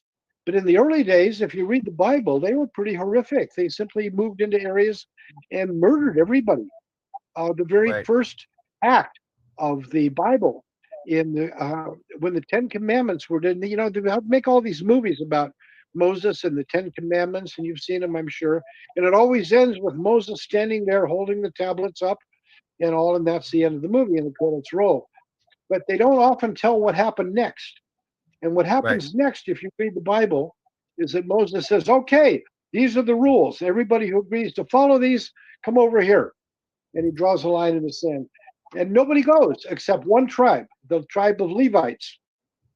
And this is very important, the tribe of Levites. So they come over and they say, yeah, we want to join you. We're going to do this. We're going to follow these rules and follow your new religion and your new God. All the other people say, no, thanks. We really appreciate your getting us out of Egypt, but we want to go off and raise our sheep and start our families, and we don't want to join your cult. So Moses says to the Levites, he says, okay, well then take out your swords and go back through the camp and quarter the camp and kill every man, his companion and his brother, and the people who walk beside him. Yeah. And don't think, and they could have said, wait a minute, wasn't one of these rules thou shalt not kill? But they don't. According to the Bible, they say, okay, and they go back through the camp and they slaughter a quarter of the people who came along with them. And it says in the Bible, it says that that evening the sands ran red with blood. And they come back and say, okay, boss, we did like you asked. We killed all those people. This is the Right. first recorded religious genocide ever recorded. You know, there were lots of wars and conquests, but this is the first time that a mass slaughter of people was done on a religious basis. Mhm. And so Moses then says, well, because you have followed these rules and done what I said, you have now earned investiture. You are now the priests of Yahweh. And from that moment forward, the priesthood of Yahweh have been the Levites. And these are the people who wrote all the rules, and they ran the temples, and they became the priesthood. And that's how the religion began. And the rest of the Bible follows that all out as they, in the laws in Leviticus and Deuteronomy, half of them are about how to conduct animal sacrifice and slaughters and give all the Right. meat to the priests, you know, that kind of stuff. And if anybody argues with you, you're supposed to stone them to death. You know, that's also part of it. Really pretty horrible stuff. But eventually, they kind of diminished in influence. And by the time of the Roman conquest, they were just kind of a small little backwater area of a nut job. Mm-hmm. And then under Rome, the people of Palestine and Israel and all that were so unhappy with the Roman occupation that there were various little sects rising up in protest and wanting to overthrow the Romans and like that. And the best way to see that really is with the Monty Python movie Life of Brian. That's probably the most accurate historical example of what was actually going on at that time. Mm-hmm. And Christianity came out of that, which wouldn't have been much of a deal, except that in the year 70, the Romans came in and squashed the whole place like a bug. They destroyed Jerusalem and leveled the temple because there had been one too many revolt, and they were just sick of it. So that's what happened, and all of the rest of it was pretty much eradicated. And the Jews were dispersed in the great diaspora, and Christianity rose to become the dominant religion of the Roman Right. Empire. And from that point on, the whole plan had been to subjugate the entire world to this religion. And popes were the same as emperors, and they ruled for life, and they set out to dominate and control the entire world, which they managed to do pretty successfully in the Western world. In the Eastern world, something similar happened with Buddhism as it moved into Tibet and China, but we won't get into Buddhism because it got better. But Christianity did not. It continued to oppress everybody else who disagreed with them, and it's still active today doing the same thing. Now, that's not to say all Christians. There are many perfectly lovely Christian sects. There's the Unitarians, and there's the Quakers, and in various liberal congregations like the Congregationalists and so on. Very many perfectly nice, wonderful people. But this radical core, the Puritan, Calvinist, and now Southern Baptist Convention core, has always wanted to rule the world. And Right. that's how you tell in any story who the villain is. You know, the villain always has the same agenda. They want to rule the world, you know. And we see that with the rise of these powerful dictators, you know, like Hitler and Stalin, and now Putin and Kim Jong-un, and all these various ones that Trump admires and wants to be one of them. He thinks that these are good, strong rulers, and that's what he wants. He doesn't want to be a president. He wants to be a king. He wants to be an emperor. So that's basically the background. So, I mean, you mentioned, the elements of like genocide, and, in history, there's all kinds of like fighting with this particular religious faith against this faith, and they kill each other. And it's like, because they believe that, that they're worshiping, the creator the right way. And now that, the political shifting, and we have like these Christian white nationalists, they become oppressive to things like the revival of contemporary witchcraft, things like the revival of contemporary paganism, and etc. So, I mean, at the end of the day, is it possible that if that particular political shifting comes into power, will our community be a lot more oppressed? And if we do become more oppressed, what can we do to alleviate that? I mean, is that the trajectory that we're on right now? Yes, it is precisely the trajectory that we're on. You know, we came so close. We was just within 1.1% of the voting public. And it wasn't even all the voters. You know, over a third of the eligible voters did not bother to go to the polls and vote in the last election. They just didn't bother, you know. And it was 39% of them, the ones who did vote, voted for Trump. And 38% of them voted for Kamala Harris. It was that close. Right. Just 1% off, 1.5% to be exact. And we were right on the threshold of a positive future. Everything would have been great and groovy, and we would have gotten through. But oh no, it went the other way. And for whatever reasons, and everybody had reasons, although the reason that was most commonly stated by the serious Trump supporters was this. They said, he hates the same people that I hate. And we're talking about hate-based religion and a hate-based culture. And Trump drummed up that hate. He got everybody hating each other. And that's what they voted on. They voted on the basis of what they hate. And these people, they're like the Daleks of Doctor Who. They hate everything that isn't them. And they always have. That's a Puritan streak in them, you know. And we are definitely not like them, you know. It's very disturbing. But what can we do? That's the real answer, the real question. Yeah, and we really have to be looking at that. So to address these issues, I kind of instigated. It was inspired by the incredibly beautiful sermon that Bishop Buddy gave at the inaugural service right following the election on that Sunday morning, and I'm sure you've all heard of it. It was a beautiful thing. She advocated that the Christian values of compassion and mercy should be adopted in dealing with people now that he was in charge. And it was a very Christian thing by the traditional standards of the teachings of Jesus, you know. But Trump and his people took great offense because that's not the agenda that they have. They do not want to promote love and mercy and peace and justice for all and all that stuff. They want to punish people for not being them.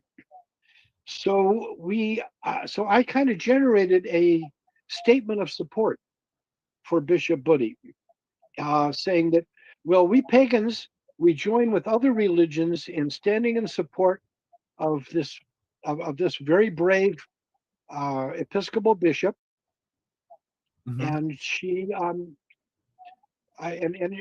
she had the courage to stand up against an evil agenda, an evil dictator who had told everybody he was going to be a dictator on day one, which he definitely lived up to that promise. Well, I circulated this petition among other pagan groups, and people signed it. Lots of people signed it, and we got about 50 signatures of individuals and groups.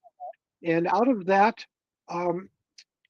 I started reaching out to the wider pagan community. Now, I've been around for over 60 years in the pagan community, and the founder of some of the very first movements, the first legal pagan church I founded, the Church of All Worlds, the first one to get legally incorporated. I was the first person to adopt the use of the term pagan to describe us and myself and my religion. And you sat on the 1973 Witches Council, is that correct? Absolutely. I was right there as we formulated the 13 principles of Wiccan belief and many other councils. I was a co-founder of the first pagan ecumenical councils, and I've been involved in all of this stuff for my whole life. So I know everybody, and have published Green Egg magazine, the longest running magical publication ever published, for 56 years. You know, it's still going strong. It's online these days. But in the process of that, I know everybody. I know all the teachers and the leaders and the elders in the pagan community. Right. I've lost a lot of them. Many of my contemporaries have died over the years, but I'm still here, still going strong. So, And so I reached out to these people. I have a right. network. I have mailing lists and stuff. And I reached out and I said, what we need to do is come together here. You know, we've Yes. all been developing our separate independent ways, our different groups, our different groves, our different covens, our different traditions, and that's all good. We all needed to do that because we thrive on diversity. But now is the time to rally the troops. Avengers assemble. We need to come together here. And so we Yeah. are. We've now formed an association we call Pagan Solidarity. We've just started a website. We've been having weekly Zoom meetings that have grown from an initial 36 people at the first meeting. Starhawk set up the early Zoom meetings and has continued to do that. Many of the pagan leaders are involved in now in heading up committees and writing documents and really preparing to When take you said this in a big- Starhawk, is that Starhawk is the author of the Spiral Dance? That Starhawk? Starhawk. I don't think there's another one, is there? She's the only one I know is her. But There's a yes, there's a few. There's a few. It- So well, the that's the- original Starhawk. That's really cool. the original, So the original Starhawk. Yes. so that's really cool. And So many other people. so it's definitely an honor to have you on as someone that's been walking with the pagan community since basically its revival and inception. You know, because that's exactly what this is a revival. And now it's kind of all of this political shifting, and there's a lot of people, there's a lot of pagan people, there's a lot of magic folks, Wiccan communities that are scared of the political shifting, and they're outraged, and it's just like it's become a thing where now they just hate particular people in politics. And I'm not so sure that hate is probably the answer, but like I'm no one special. I'm not like the greatest mind in the world, but a lot of us are kind of like, well, what do we do? Like, what can we do? I mean, we can do online resistance. I would love to see people in our community perhaps go into politics. I mean, Mr. Zell, who in our community is into politics? Do we have any like mayors? Do we have any people that are in like politics? Because I know some of the most people in the community that I talk to are like have PhDs or like really smart, you know. When comes the time that we come into politics, and should we even entertain that to go into politics? Well, I think, you know, as reluctant as many of us are to get involved in that, it's a messy thing and we don't really want to do it. And we're not interested in power, you know, so we just haven't done much of that. But a few groups have mostly dealt with legal issues like Circle, for example, Circle Network that Selena Fox runs. She's also part of this Pagan Solidarity Coalition that we've been developing. They have the Lady Liberty League, and they fought many legal cases and have won every one of them, every single one, on the basis of constitutional rights and such like that. So they were the ones who got the rights for veterans to have pentagrams on their headstones in Arlington Cemetery, for example. Virginia, yeah, I like that. Exactly. We have the Aquarian Tabernacle Church in Washington, and they've been involved in local politics pretty effectively. Right here in Asheville, North Carolina, Rhiannon and I have been involved as much as we can. We were poll workers for the election, and we are now associated with a growing group called Indivisible that is having town hall meetings that are broad-based, and lots of people are turning out. We went to one just this week that had about 300 people or so showed up for that. And we volunteered for some of the committees that are doing networking and drafting documents. There are many legal cases. We have attorneys that are working on some of these. But a good part of, I think, our effort now has got to be to reach out, not just within our own community, but to the friendly neighboring communities, being good neighbors in our neighborhoods. For example, here in Asheville, there was a devastating effects of Hurricane Helene. The whole main downtown of Asheville was flooded and destroyed. Whole neighborhoods were just simply wiped away. It was devastating. And many of the local pagans, including ourselves, my lovely lady Rhiannon and I were down there helping people salvage what they could out of the wreckage and the mud from the floods. So getting involved locally is a very good thing to do as pagans. Wear your pentagrams, and when you can. Now there's some people who really can't even do that, but this is a red state. But Asheville is a kind of a blue island in the middle of the red state of North Carolina. But we do reach out. We have to. We have to become friends with people. We have to make friendly contact wherever we go and find common ground with ordinary people, because I don't think ordinary people support this. Again, remember that Trump and his minions were only elected by less than a third of the voting populace. 2/3 of the electorate did not vote for this guy, and they are our potential friends and allies.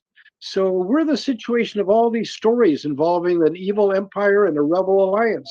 This is like something out of Star Wars or Robin Hood or any of the other many stories that we have had about this kind of a situation. And that's probably the best thing that Mr. Zell, there's a question. Mr. Zell, there's a question in the chat room by a priestess, and okay, she goes on this. She asks, Oberon Zell, do you believe that we will see a revocation of the right to religious freedom in the U.S., and if so, do you think we can fit it successfully? Well, I think there will be efforts to overturn the Constitution itself, and especially the First Amendment, which provides, to quote exactly, Congress shall make no law respecting the establishment of a religion or prohibiting the free exercise thereof. Trump has recently established the White House Faith Office that is all about promoting religion, but all the language is very generic. It talks about, religious freedom and the rights of churches to do what they want to do. Well, of course, they're only thinking of Christian churches, but at least until they repeal the First Amendment, which I don't think will be possible. That would require a 2/3 majority in Congress, and they're not going to get that, because the Congress is very narrowly divided. In the Senate, it's only like 3 votes difference between that. The Republicans have only an edge of 3 votes, and they're not going to get a 2/3 majority. So they're not going to be able to do these things that they really want to do. They're doing everything they can do, but they can't do all of it. But I think they will make every effort to try to repeal our rights. They've already pretty much knocked out the transgender community by simply declaring that there is no such thing as transgender. They're not allowed to exist, and they will continue doing that kind of stuff. They're going to working their way down. First, they came for the immigrants. This is evoking an old statement that was famously made by a Christian minister in 1945 who had survived the Holocaust, and he said, first they came for the communists, and I didn't speak up because I wasn't a communist. And then they came for the trade unionists, and I didn't speak up because I wasn't a trade unionist. And then they came for the Catholics, and I didn't speak up because I was a Protestant. And then they came for me. And by that time, there was nobody left to speak up. And we're looking at that right now. But we have an advantage. In the previous times that things like this have happened, nobody saw it coming. And in this case, we've seen it coming. We've been watching this emerge for years and years and years, and we're now seeing it emerge full blast, and we are in a position to address it. And the best way we can do is to reach out and form common cause, form alliances, join groups, join Indivisible, get involved with that. Join your local soup kitchens and go work at your senior centers and go read children's books in the library and do everything you can to be involved in your community. In my own background, for example, I lived for a long time in a town in California called Ukiah when we were raising unicorns, and we opened up our little storefront business for the Green Egg. We had our printing press there, and we did printing for everybody in the town. And I joined the Chamber of Commerce, and I did commercial art for all the local businesses before everybody had desktop computers. I had them, and I was doing that. I was making menus for the restaurants and brochures for New Age retreat centers and and everything. I did the billboard that was on the highway. Welcome to Ukiah, big billboard. I did that. And by being involved in our local communities and being visible and doing so as pagans, you know, we can strengthen our place and our role in the society, because for too long we've been hidden, and we've had to, because we were being persecuted.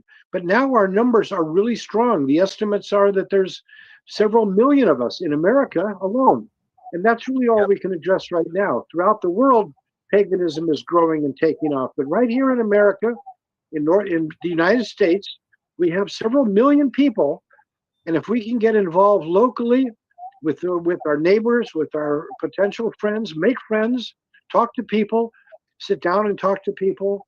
Everybody wants to talk. People are hurting, and they're going to hurt even more as Trump's policies take effect, as you see the effects of grocery prices going sky high because they've deported all the farm workers and put tariffs on imports from Mexico and other places. Everything is going to go completely fall apart.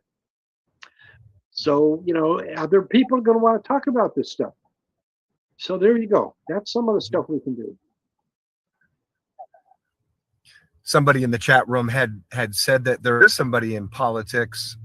Kara Scholes is a politician. I'm not really sure about that. That's kind of intriguing. Kind of check that out. Okay. And you mentioned a organization or a website that's up that has to do with kind of unifying and that kind of slant. What was the name of that group or website again? Well, the one that we're doing for our own group, we just started the website, so it really only has a few things, but you can go there and check it out. It's called Pagan Solidarity .us. That's it. And then there is Indivisible, which is a really good one to get involved with, and that will tell you what's going on everywhere, local things that are happening. And those are two places you can go.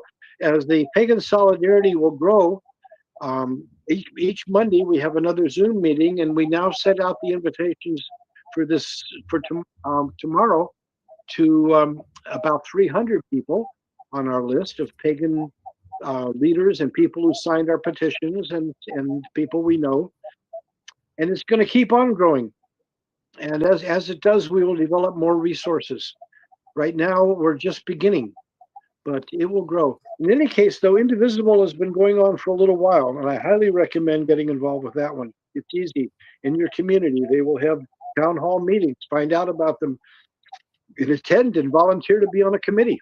That's how you get involved with these things, is just volunteer to be on a committee, and you're in. Yeah, I like the idea of the petitions.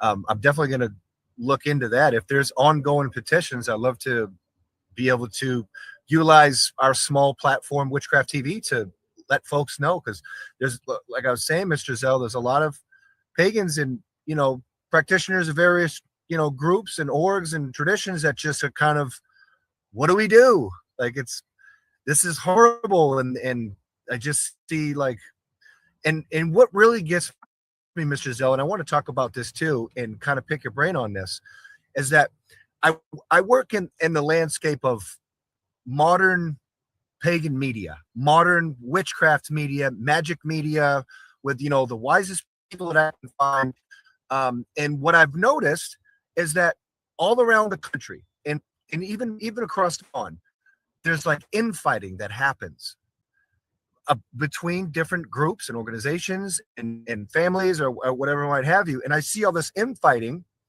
and I'm just kind of like, there's a bigger picture here, particularly with the political shifts, where it's possible that the trajectory is they're about to try to suffocate the freedom of choice and spirituality.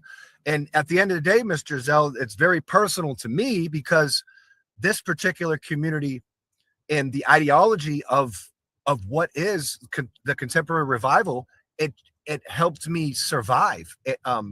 I would be not okay without it. I would be in a jail cell. So to me, it's personal, and that's part of the reason why I want to give back. And I agree with you. We need to unite. People really need to stop with the infighting it's too much of a, I want to be the top dog of this and that or whatever you do. But I feel like if we all did work together, how much more change could we really do together? If the entire community, and see, 50, 60 years ago, when you first launched like the Green Egg and everything, the circles were a lot smaller. Everybody kind of knew each other. It's like now, like you said, there's so many people that are involved in the movement. There's no central hub. They're kind of scattered everywhere. So it's just kind of like, I don't know. And the infrastructure was never organized, because we're kind of paganism and witchcraft is kind of unorganized. Is that true? Well, yeah, people talk about how they don't like organized religion, and I always say, well, then you're in good place, because we are definitely not that. We are disorganized religion, right, if ever there was any. But that has been our strength. It's how we've been able to grow, and how we've been able to do it is autonomous, independent things. But we used to have common watering holes. Green Egg was one of those back in the earlier days, when we were having a print magazine that you could buy in bookstores, when there were still bookstores before Amazon took over. Everybody read Green Egg. If you wanted somebody to know what you had to study, you could write a letter to Green Egg, and or if you had a good idea, you could write an article and be published in Green Egg, and everybody read Green Egg. But there were only a few thousand of us then. I think that our maximum circulation as a print magazine was about 13,000. And but then at the end of the century, the whole print thing blew up. The distributors kind of screwed everybody, all the small publications, and the bookstores started closing up. And we survived by going online, becoming an e-zine. So Green Egg for the last 20 some years has now been an email magazine, but that doesn't compete with the countless websites and the countless Facebook and TikTok and Instagram and all the other places now where people go to communicate with each other and get information. There is no central watering hole that everybody goes to, and that's difficult. But I think that what we're doing now by reaching out to all the pagan leaders who have their groups and who have the traditions, and reaching out to their people, we're creating a new kind of network that hasn't really existed before, that can permeate the community, so everybody will be tuned in. And information that we are developing and sharing on the Pagan Solidarity website will be circulated, and we'll be having calendars and schedules of events and just all kinds of things that people can come together, because ultimately that is our best way to survive. It's the Rebel Alliance thing. It was a fundamental plot, not just of Star Wars, but Mufasa and Flash Gordon and Robin Hood and many other stories in which a tyrannical, oppressive empire eventually was defeated by the people themselves coming together and forming a rebel alliance. And we really have to be that now. It's our time. But we've been gaining our strength in all these independent little things. It's like having, growing up in a family that you're fairly small, but if you've got a good family and they raise you right, when you're ready to go out into the world, you know what to do, and you can reach out to other people. And that's what our difference has done for us, all these different groups. And no, we don't have any central authority. We don't have any king. We don't have any emperor. We have lots and lots of small-scale priests and priestesses serving their own little communities. But that is really also our strength, because there's nobody that can be taken out. There's no single individual that if they were, assassinated, which is something Isaac Bonowitz always feared, then that would destroy the community. That can't happen. So that's a great strength for us. I actually never looked at it that way. That's pretty cool. That's very cool. Very cool. So yeah, just to unify different sects or leaders within the community. I mean, that's kind of a hard thing to do, because people in the community in some faction are still infighting about something that happened 30, 40 years ago. for Oh yeah, small and things. they will. They will. There will be family quarrels that go on besides behind the scenes, but you know, there's a concept in traditional families that says, well, the families can fight within themselves, but they don't do it in public, you know. And we're going to have that because we're very independent people, and we can be very cranky, and we all think that we know what's right, and all that stuff. We have to have a greater cause. Interestingly enough, think of all the science fiction movies that have been made involving an alien invasion that brings all of humanity together to resist, like Right. Independence Day is a good example, for Yep. instance. And interestingly enough, Ronald Reagan, when he was president and having his talks with Gorbachev, which ended the Cold War and brought down the Berlin Wall and all that stuff. Now, I'm not a real fan of Reagan on many things, but he had been in the movies, you know, and he had a little insight there. And he told Gorbachev that he felt that the only thing that could really unite humanity would probably be an alien invasion. Well, this is what we're dealing with here. We have a common enemy now. We really do have an alien invasion, someone that is not on our side, does not have our interests, is hostile to the earth itself, you know, opposes, doesn't believe in climate change, opposes green energy and green solutions to things, is only interested in their own personal enrichment. Well, that doesn't benefit anybody else, so there's no reason why anybody else should support that. And once the people have been duped into supporting these guys, figure out they've been had, I think there can be a tremendous backlash. And we can help to feed that. You know, we can feed into that by providing real information and meeting with people in town halls, getting in local conversations. After the incredible debacle that happened Saturday in the White House with Trump just and Vance just attacking Zelensky in his vicious bullying fashion that was just devastating as we witnessed it. Well, my wife Rhiannon is a nurse, and she works in a hospital where she's actually a psychiatric nurse, so she's a good match for me. I like to say, and they never talked about politics there, but suddenly after that whole thing that blew up, they were talking politics. Everybody was talking because everybody was appalled by what happened there, and suddenly everybody realizes they're on the same side. They all felt the same way. They all, you know, nobody could support that. Nobody could support those actions. And this is happening everywhere. It really is. So find ways to get involved. Go to town hall meetings, whatever they are, raise your voice. Again, join Indivisible. That's the best thing going right now on the political frame because it involves everybody. And within the pagan community, pagan festivals and pagan pride events in particular, I think are going to be very good venues for communication. I'm recommending to all the national pagan pride organizations, for example, to invite some of the friendly local churches to come and put up a booth and provide information and maybe be on a panel where we can talk about this stuff and start having these kind of events because our pagan pride kind of stuff is a public event that everybody can come to, and people do.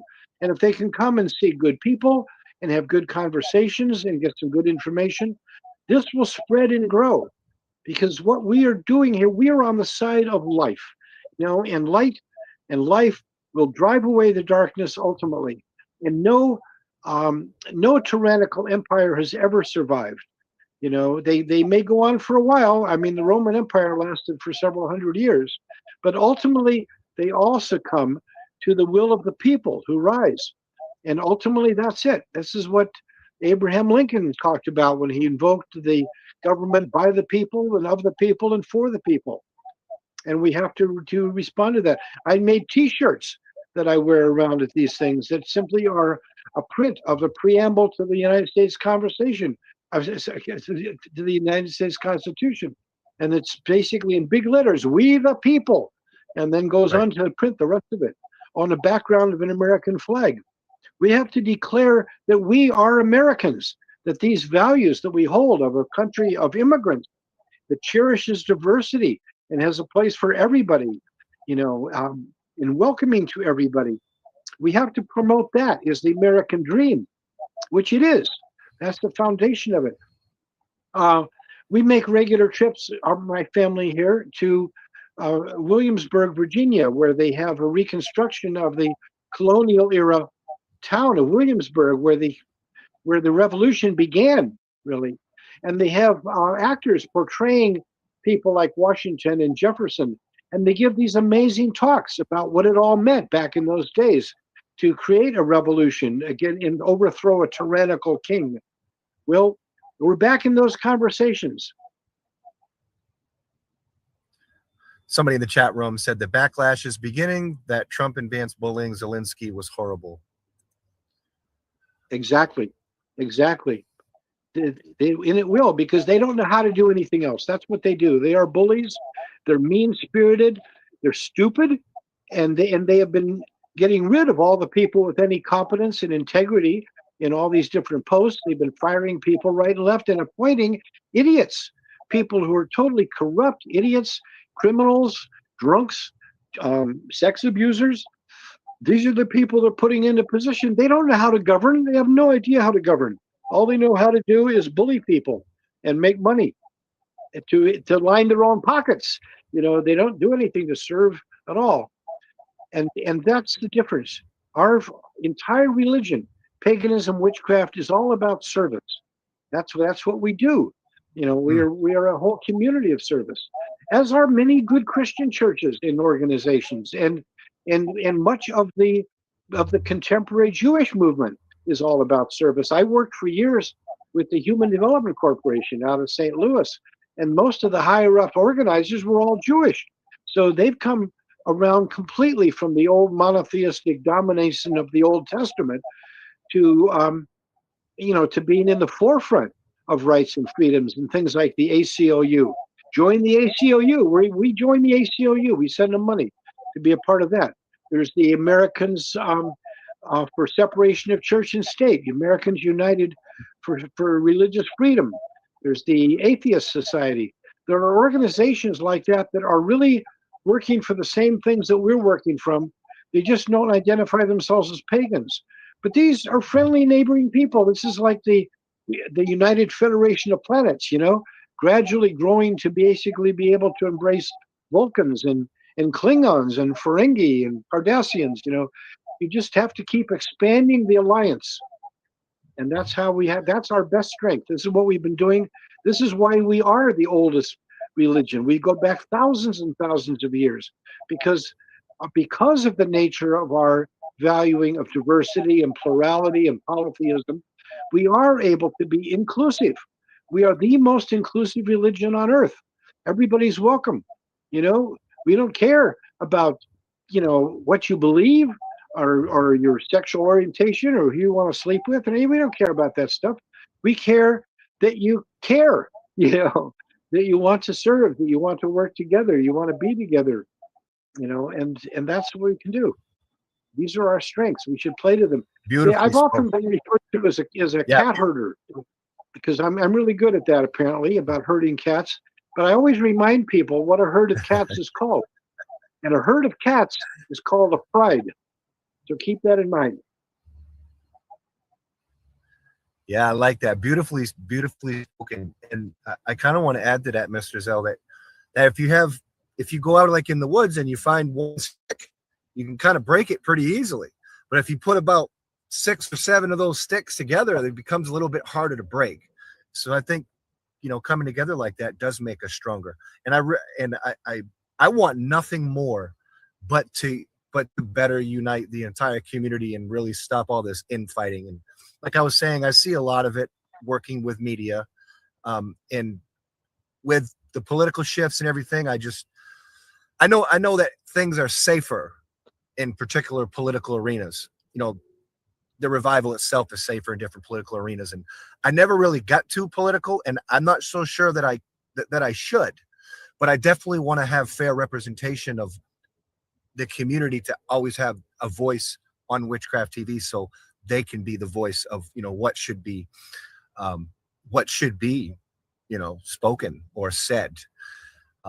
And to have your voice on here is just a beautiful endeavor, and I appreciate you coming on, Mr. Zell. Well, I'm glad to be here. I think that is what we all be needing to do. That's what I've done with Green Egg for 56 years, you know, is have a place where everybody can have a voice. And you're providing the same thing. It's a platform. It's it's a fulcrum, you know. Archimedes famously said, he was one of the great inventors of ancient Greece, you know, the Leonardo da Vinci of his time. He said, "Give me a lever long enough and a fulcrum and a place to stand, and I will move the world." And we have that. You know, we can develop that with our community. Our communications networks, like your show and Green Egg, are the levers that can reach out across the miles and across the cultures to reach people. And the fulcrum where we stand is our community itself. You know, and that's what we can use. All we really have to do is just come together in a spirit of that are the things that unite us are greater and stronger than the things that divide us. And it's okay to have things that divide us. It's okay to have arguments and debates and conflicts. Some of them can get pretty heated, and sometimes people will say, "I can't work with you anymore." But nonetheless, we have to recognize that we have common cause that is greater than anything, because we have a common enemy that will destroy all of us. When in signing the Declaration of Independence, Benjamin Franklin, who was one of our greatest philosophers and teachers and wizards of the time, said, "We must all hang together, or surely we will all hang separately." And that's where we stand right now. When we first started the show, Mr. Zell, I said something to the effect that everything has two opposing forces, and then you had said something to the effect that everything casts a shadow. Or can you elaborate on that one more time? I'd love to revisit that before we close out. So that what I said was, the greater the light, the darker the shadow. And one of the things that I've talked about a lot, not on this show yet, but I would, is the 60-year cultural renaissance cycle. And every 60 years, like clockwork, there has been a major cultural renaissance in which all kinds of movements are started and begin, and things that shape the next decades. The first one was the Italian Renaissance of the 1480s, and all the innovations and revolutions that began there with people like Leonardo da Vinci and all the great artists and philosophers of that time. They changed the world. And 60 years later was the age of discovery, in which people sailing around the world brought back cultural stuff from everywhere. And then we had 60 years later from that was the English Renaissance, that Queen Elizabeth and Shakespeare and Bacon and all that. 60 years after that was the scientific revolution in the 1660s. And that was the, Galileo and Newton and all that came about. The 1720s was the Great Awakening, that was very influential. A young American named Ben Franklin happened to have been over in Europe at the time this was going on, and he brought back all kinds of ideas that fueled the French and American revolutions of the 1780s, the next time period. The next period was the 1840s, the Transcendentalist Awakening with Whitman and Thoreau, and an incredible revival of paganism, which happens in all of these. You get the cultural aspects of revival of paganism and the goddess in art and poetry and everywhere. The next one was the turn of the century, they call the Golden Dawn, the beginning of the age of magic. The next one was the 1960s, the psychedelic revolution. And now in the 2020s, we are in the middle of another one. And each of these has had a shadow. The initial Italian Renaissance had the shadow of the Spanish Inquisition that was happening at the same time. The Age of Discovery also was the brutal religious wars of the Reformation period. And it's so on and so on it goes. Each of these has had their time. The 1840s had the slavery, and eventually the Civil War came out of that. And the 1960s had the Vietnam War as its shadow. And right now we began this decade with the COVID epidemic, and we are now in the middle of this incredible new administration. But out of all of these shit piles, is a fertilization of a whole new culture that emerges, because people just get pushed down so far that the rebound is tremendous and incredibly influential. And we are at that kind of a place. But more than any previous time, we are aware of that, aware of where we stand, and we can make conscious choices about what kind of a future we want to create. Beautifully spoken. Thank you so much for coming on the show. I hope to have you back on again. And for our viewers, make sure you check out Indivisibility is the website. I'm going to try to pull that information from you, Mr. Zell, and put it on the platforms later on this evening. And Indivisible. make sure y'all keep it right here on www.witchcrafttv.online. We are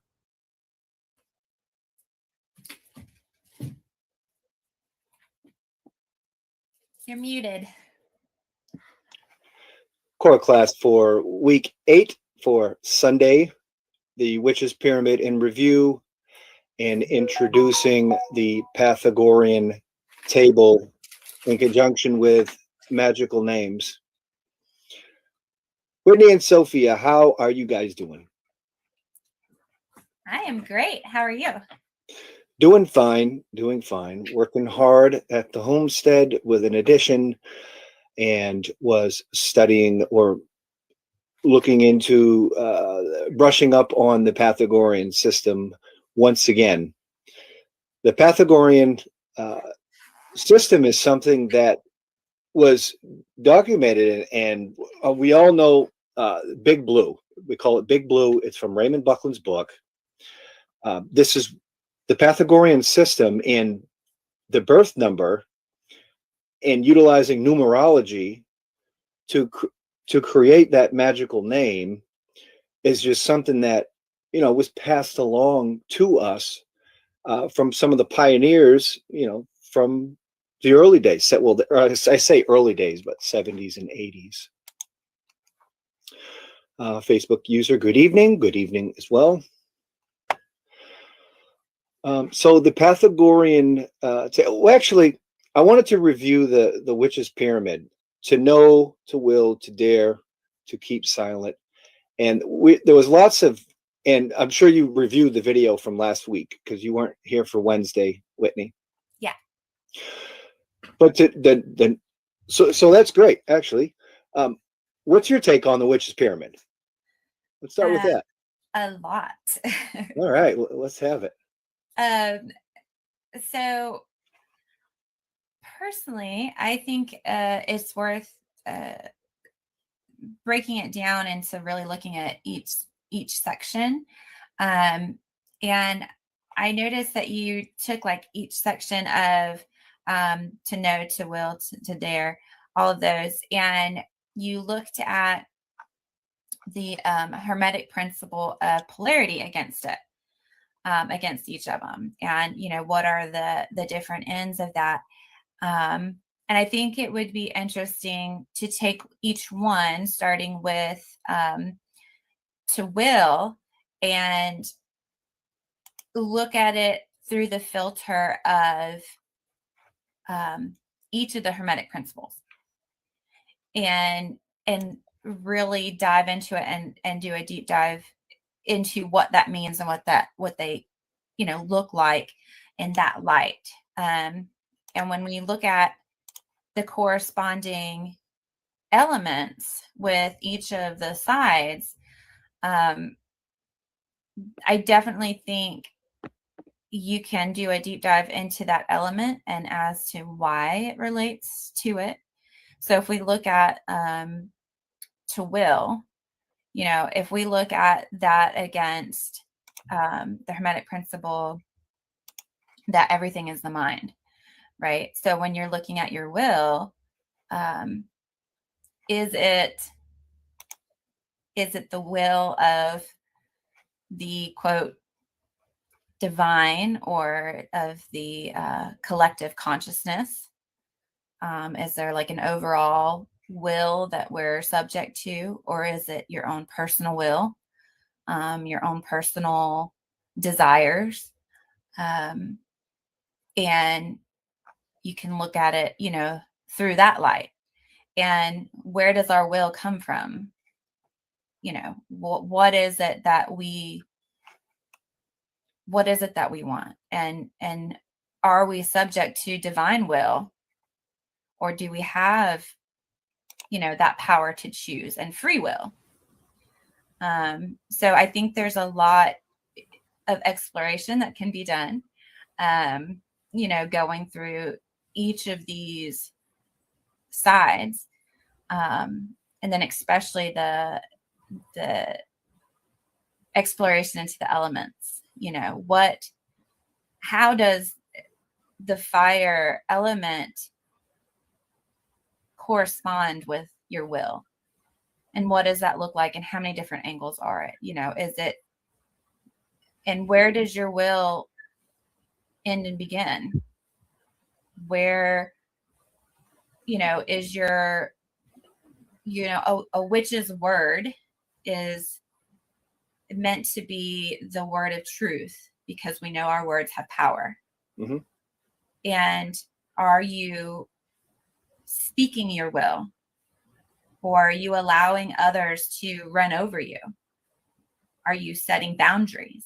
Are you being truthful when you agree to do certain things? Or is your will shaky in that you can be talked into and influenced to do things you don't really want to do or that don't feel right? Then you don't have a very strong will. Does that correlate to mean that you don't have a very strong fire element within you? And how do you learn to create a balance of each of these sides and each of these elements within you? And I think that there is a lot of work that can be done to build up your will. Because if you have a shaky will, if you're not resolute, if you're not honest, saying yes when you really mean no, committing to things that you don't really want to do, right? Is your magical will going to be strong? Or because you don't have full resolve and conviction, how's that affect your spiritual life and your magical life and your practice? Do you get wavering results when you do ritual and practice magic? Do you get what you want? Or does it vary? Do you get what you desire, or are you subject to divine will? There's a lot of angles that I think that, for me personally, I think it would be worth, going into each one and spending a week on it and really thinking about, are you honest with yourself? Are you honest with the people around you? Is your will strong? Do you need to practice your, building up your willpower and your strength? Because we know that corresponds, again, taking it through that filter of the Hermetic principles, where do you stand? Where is your strength? And I think that's just like a tip of the iceberg for me, right? And then you've got the other ones as well, to know, what do you know? And where's the line between faith and knowing? And how do those things correspond? And when you take to know and you filter it through the Hermetic principles, where do you fall? Where's your faith? What is your knowing? Where does your knowing lie? Is it, again, in that collective conscious, or is it in a divine aspect? Is it within yourself and your ability?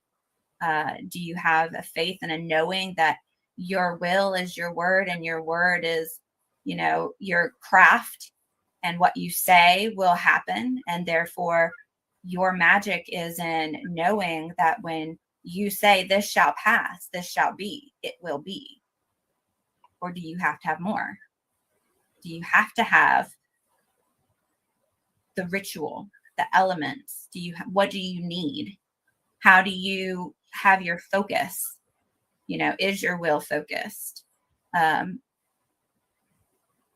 There's just so many aspects. So it's a fun topic for me. I love diving into the Witch's Pyramid, and I so regret that I wasn't there on Wednesday. I had my 3-year-old by myself, so I just knew that wasn't going to work. But I would love to explore more into that. But yeah, so that's just I'll I'll leave it at that. That's a little bit of thought on the witch's pyramid for me. Like there's a lot more we can go into, but I am interested to hear about the sorry, get it out for me, Harold. Pythagorean. Thank you. System. Yeah, absolutely. I don't have a problem with going into the witch's pyramid some more, because each one of those tenets have to do with the elements. Each one of them resonates with an element. You just had said that the will corresponds with fire, right? And you also mentioned that where's the balance with that? And I think the balance within that, the whole pyramid thing is, well, if all the elements are incorporated, well, that's because you have 2 aggressives and 2 passives with your elements. And the will is basically nothing's holding us back. The drive to keep going, to any avail, no matter what the setback is, just to keep striving. And that can be done mundanely. It can be done magically. And the will is very, very important. Like that. I have no problem with going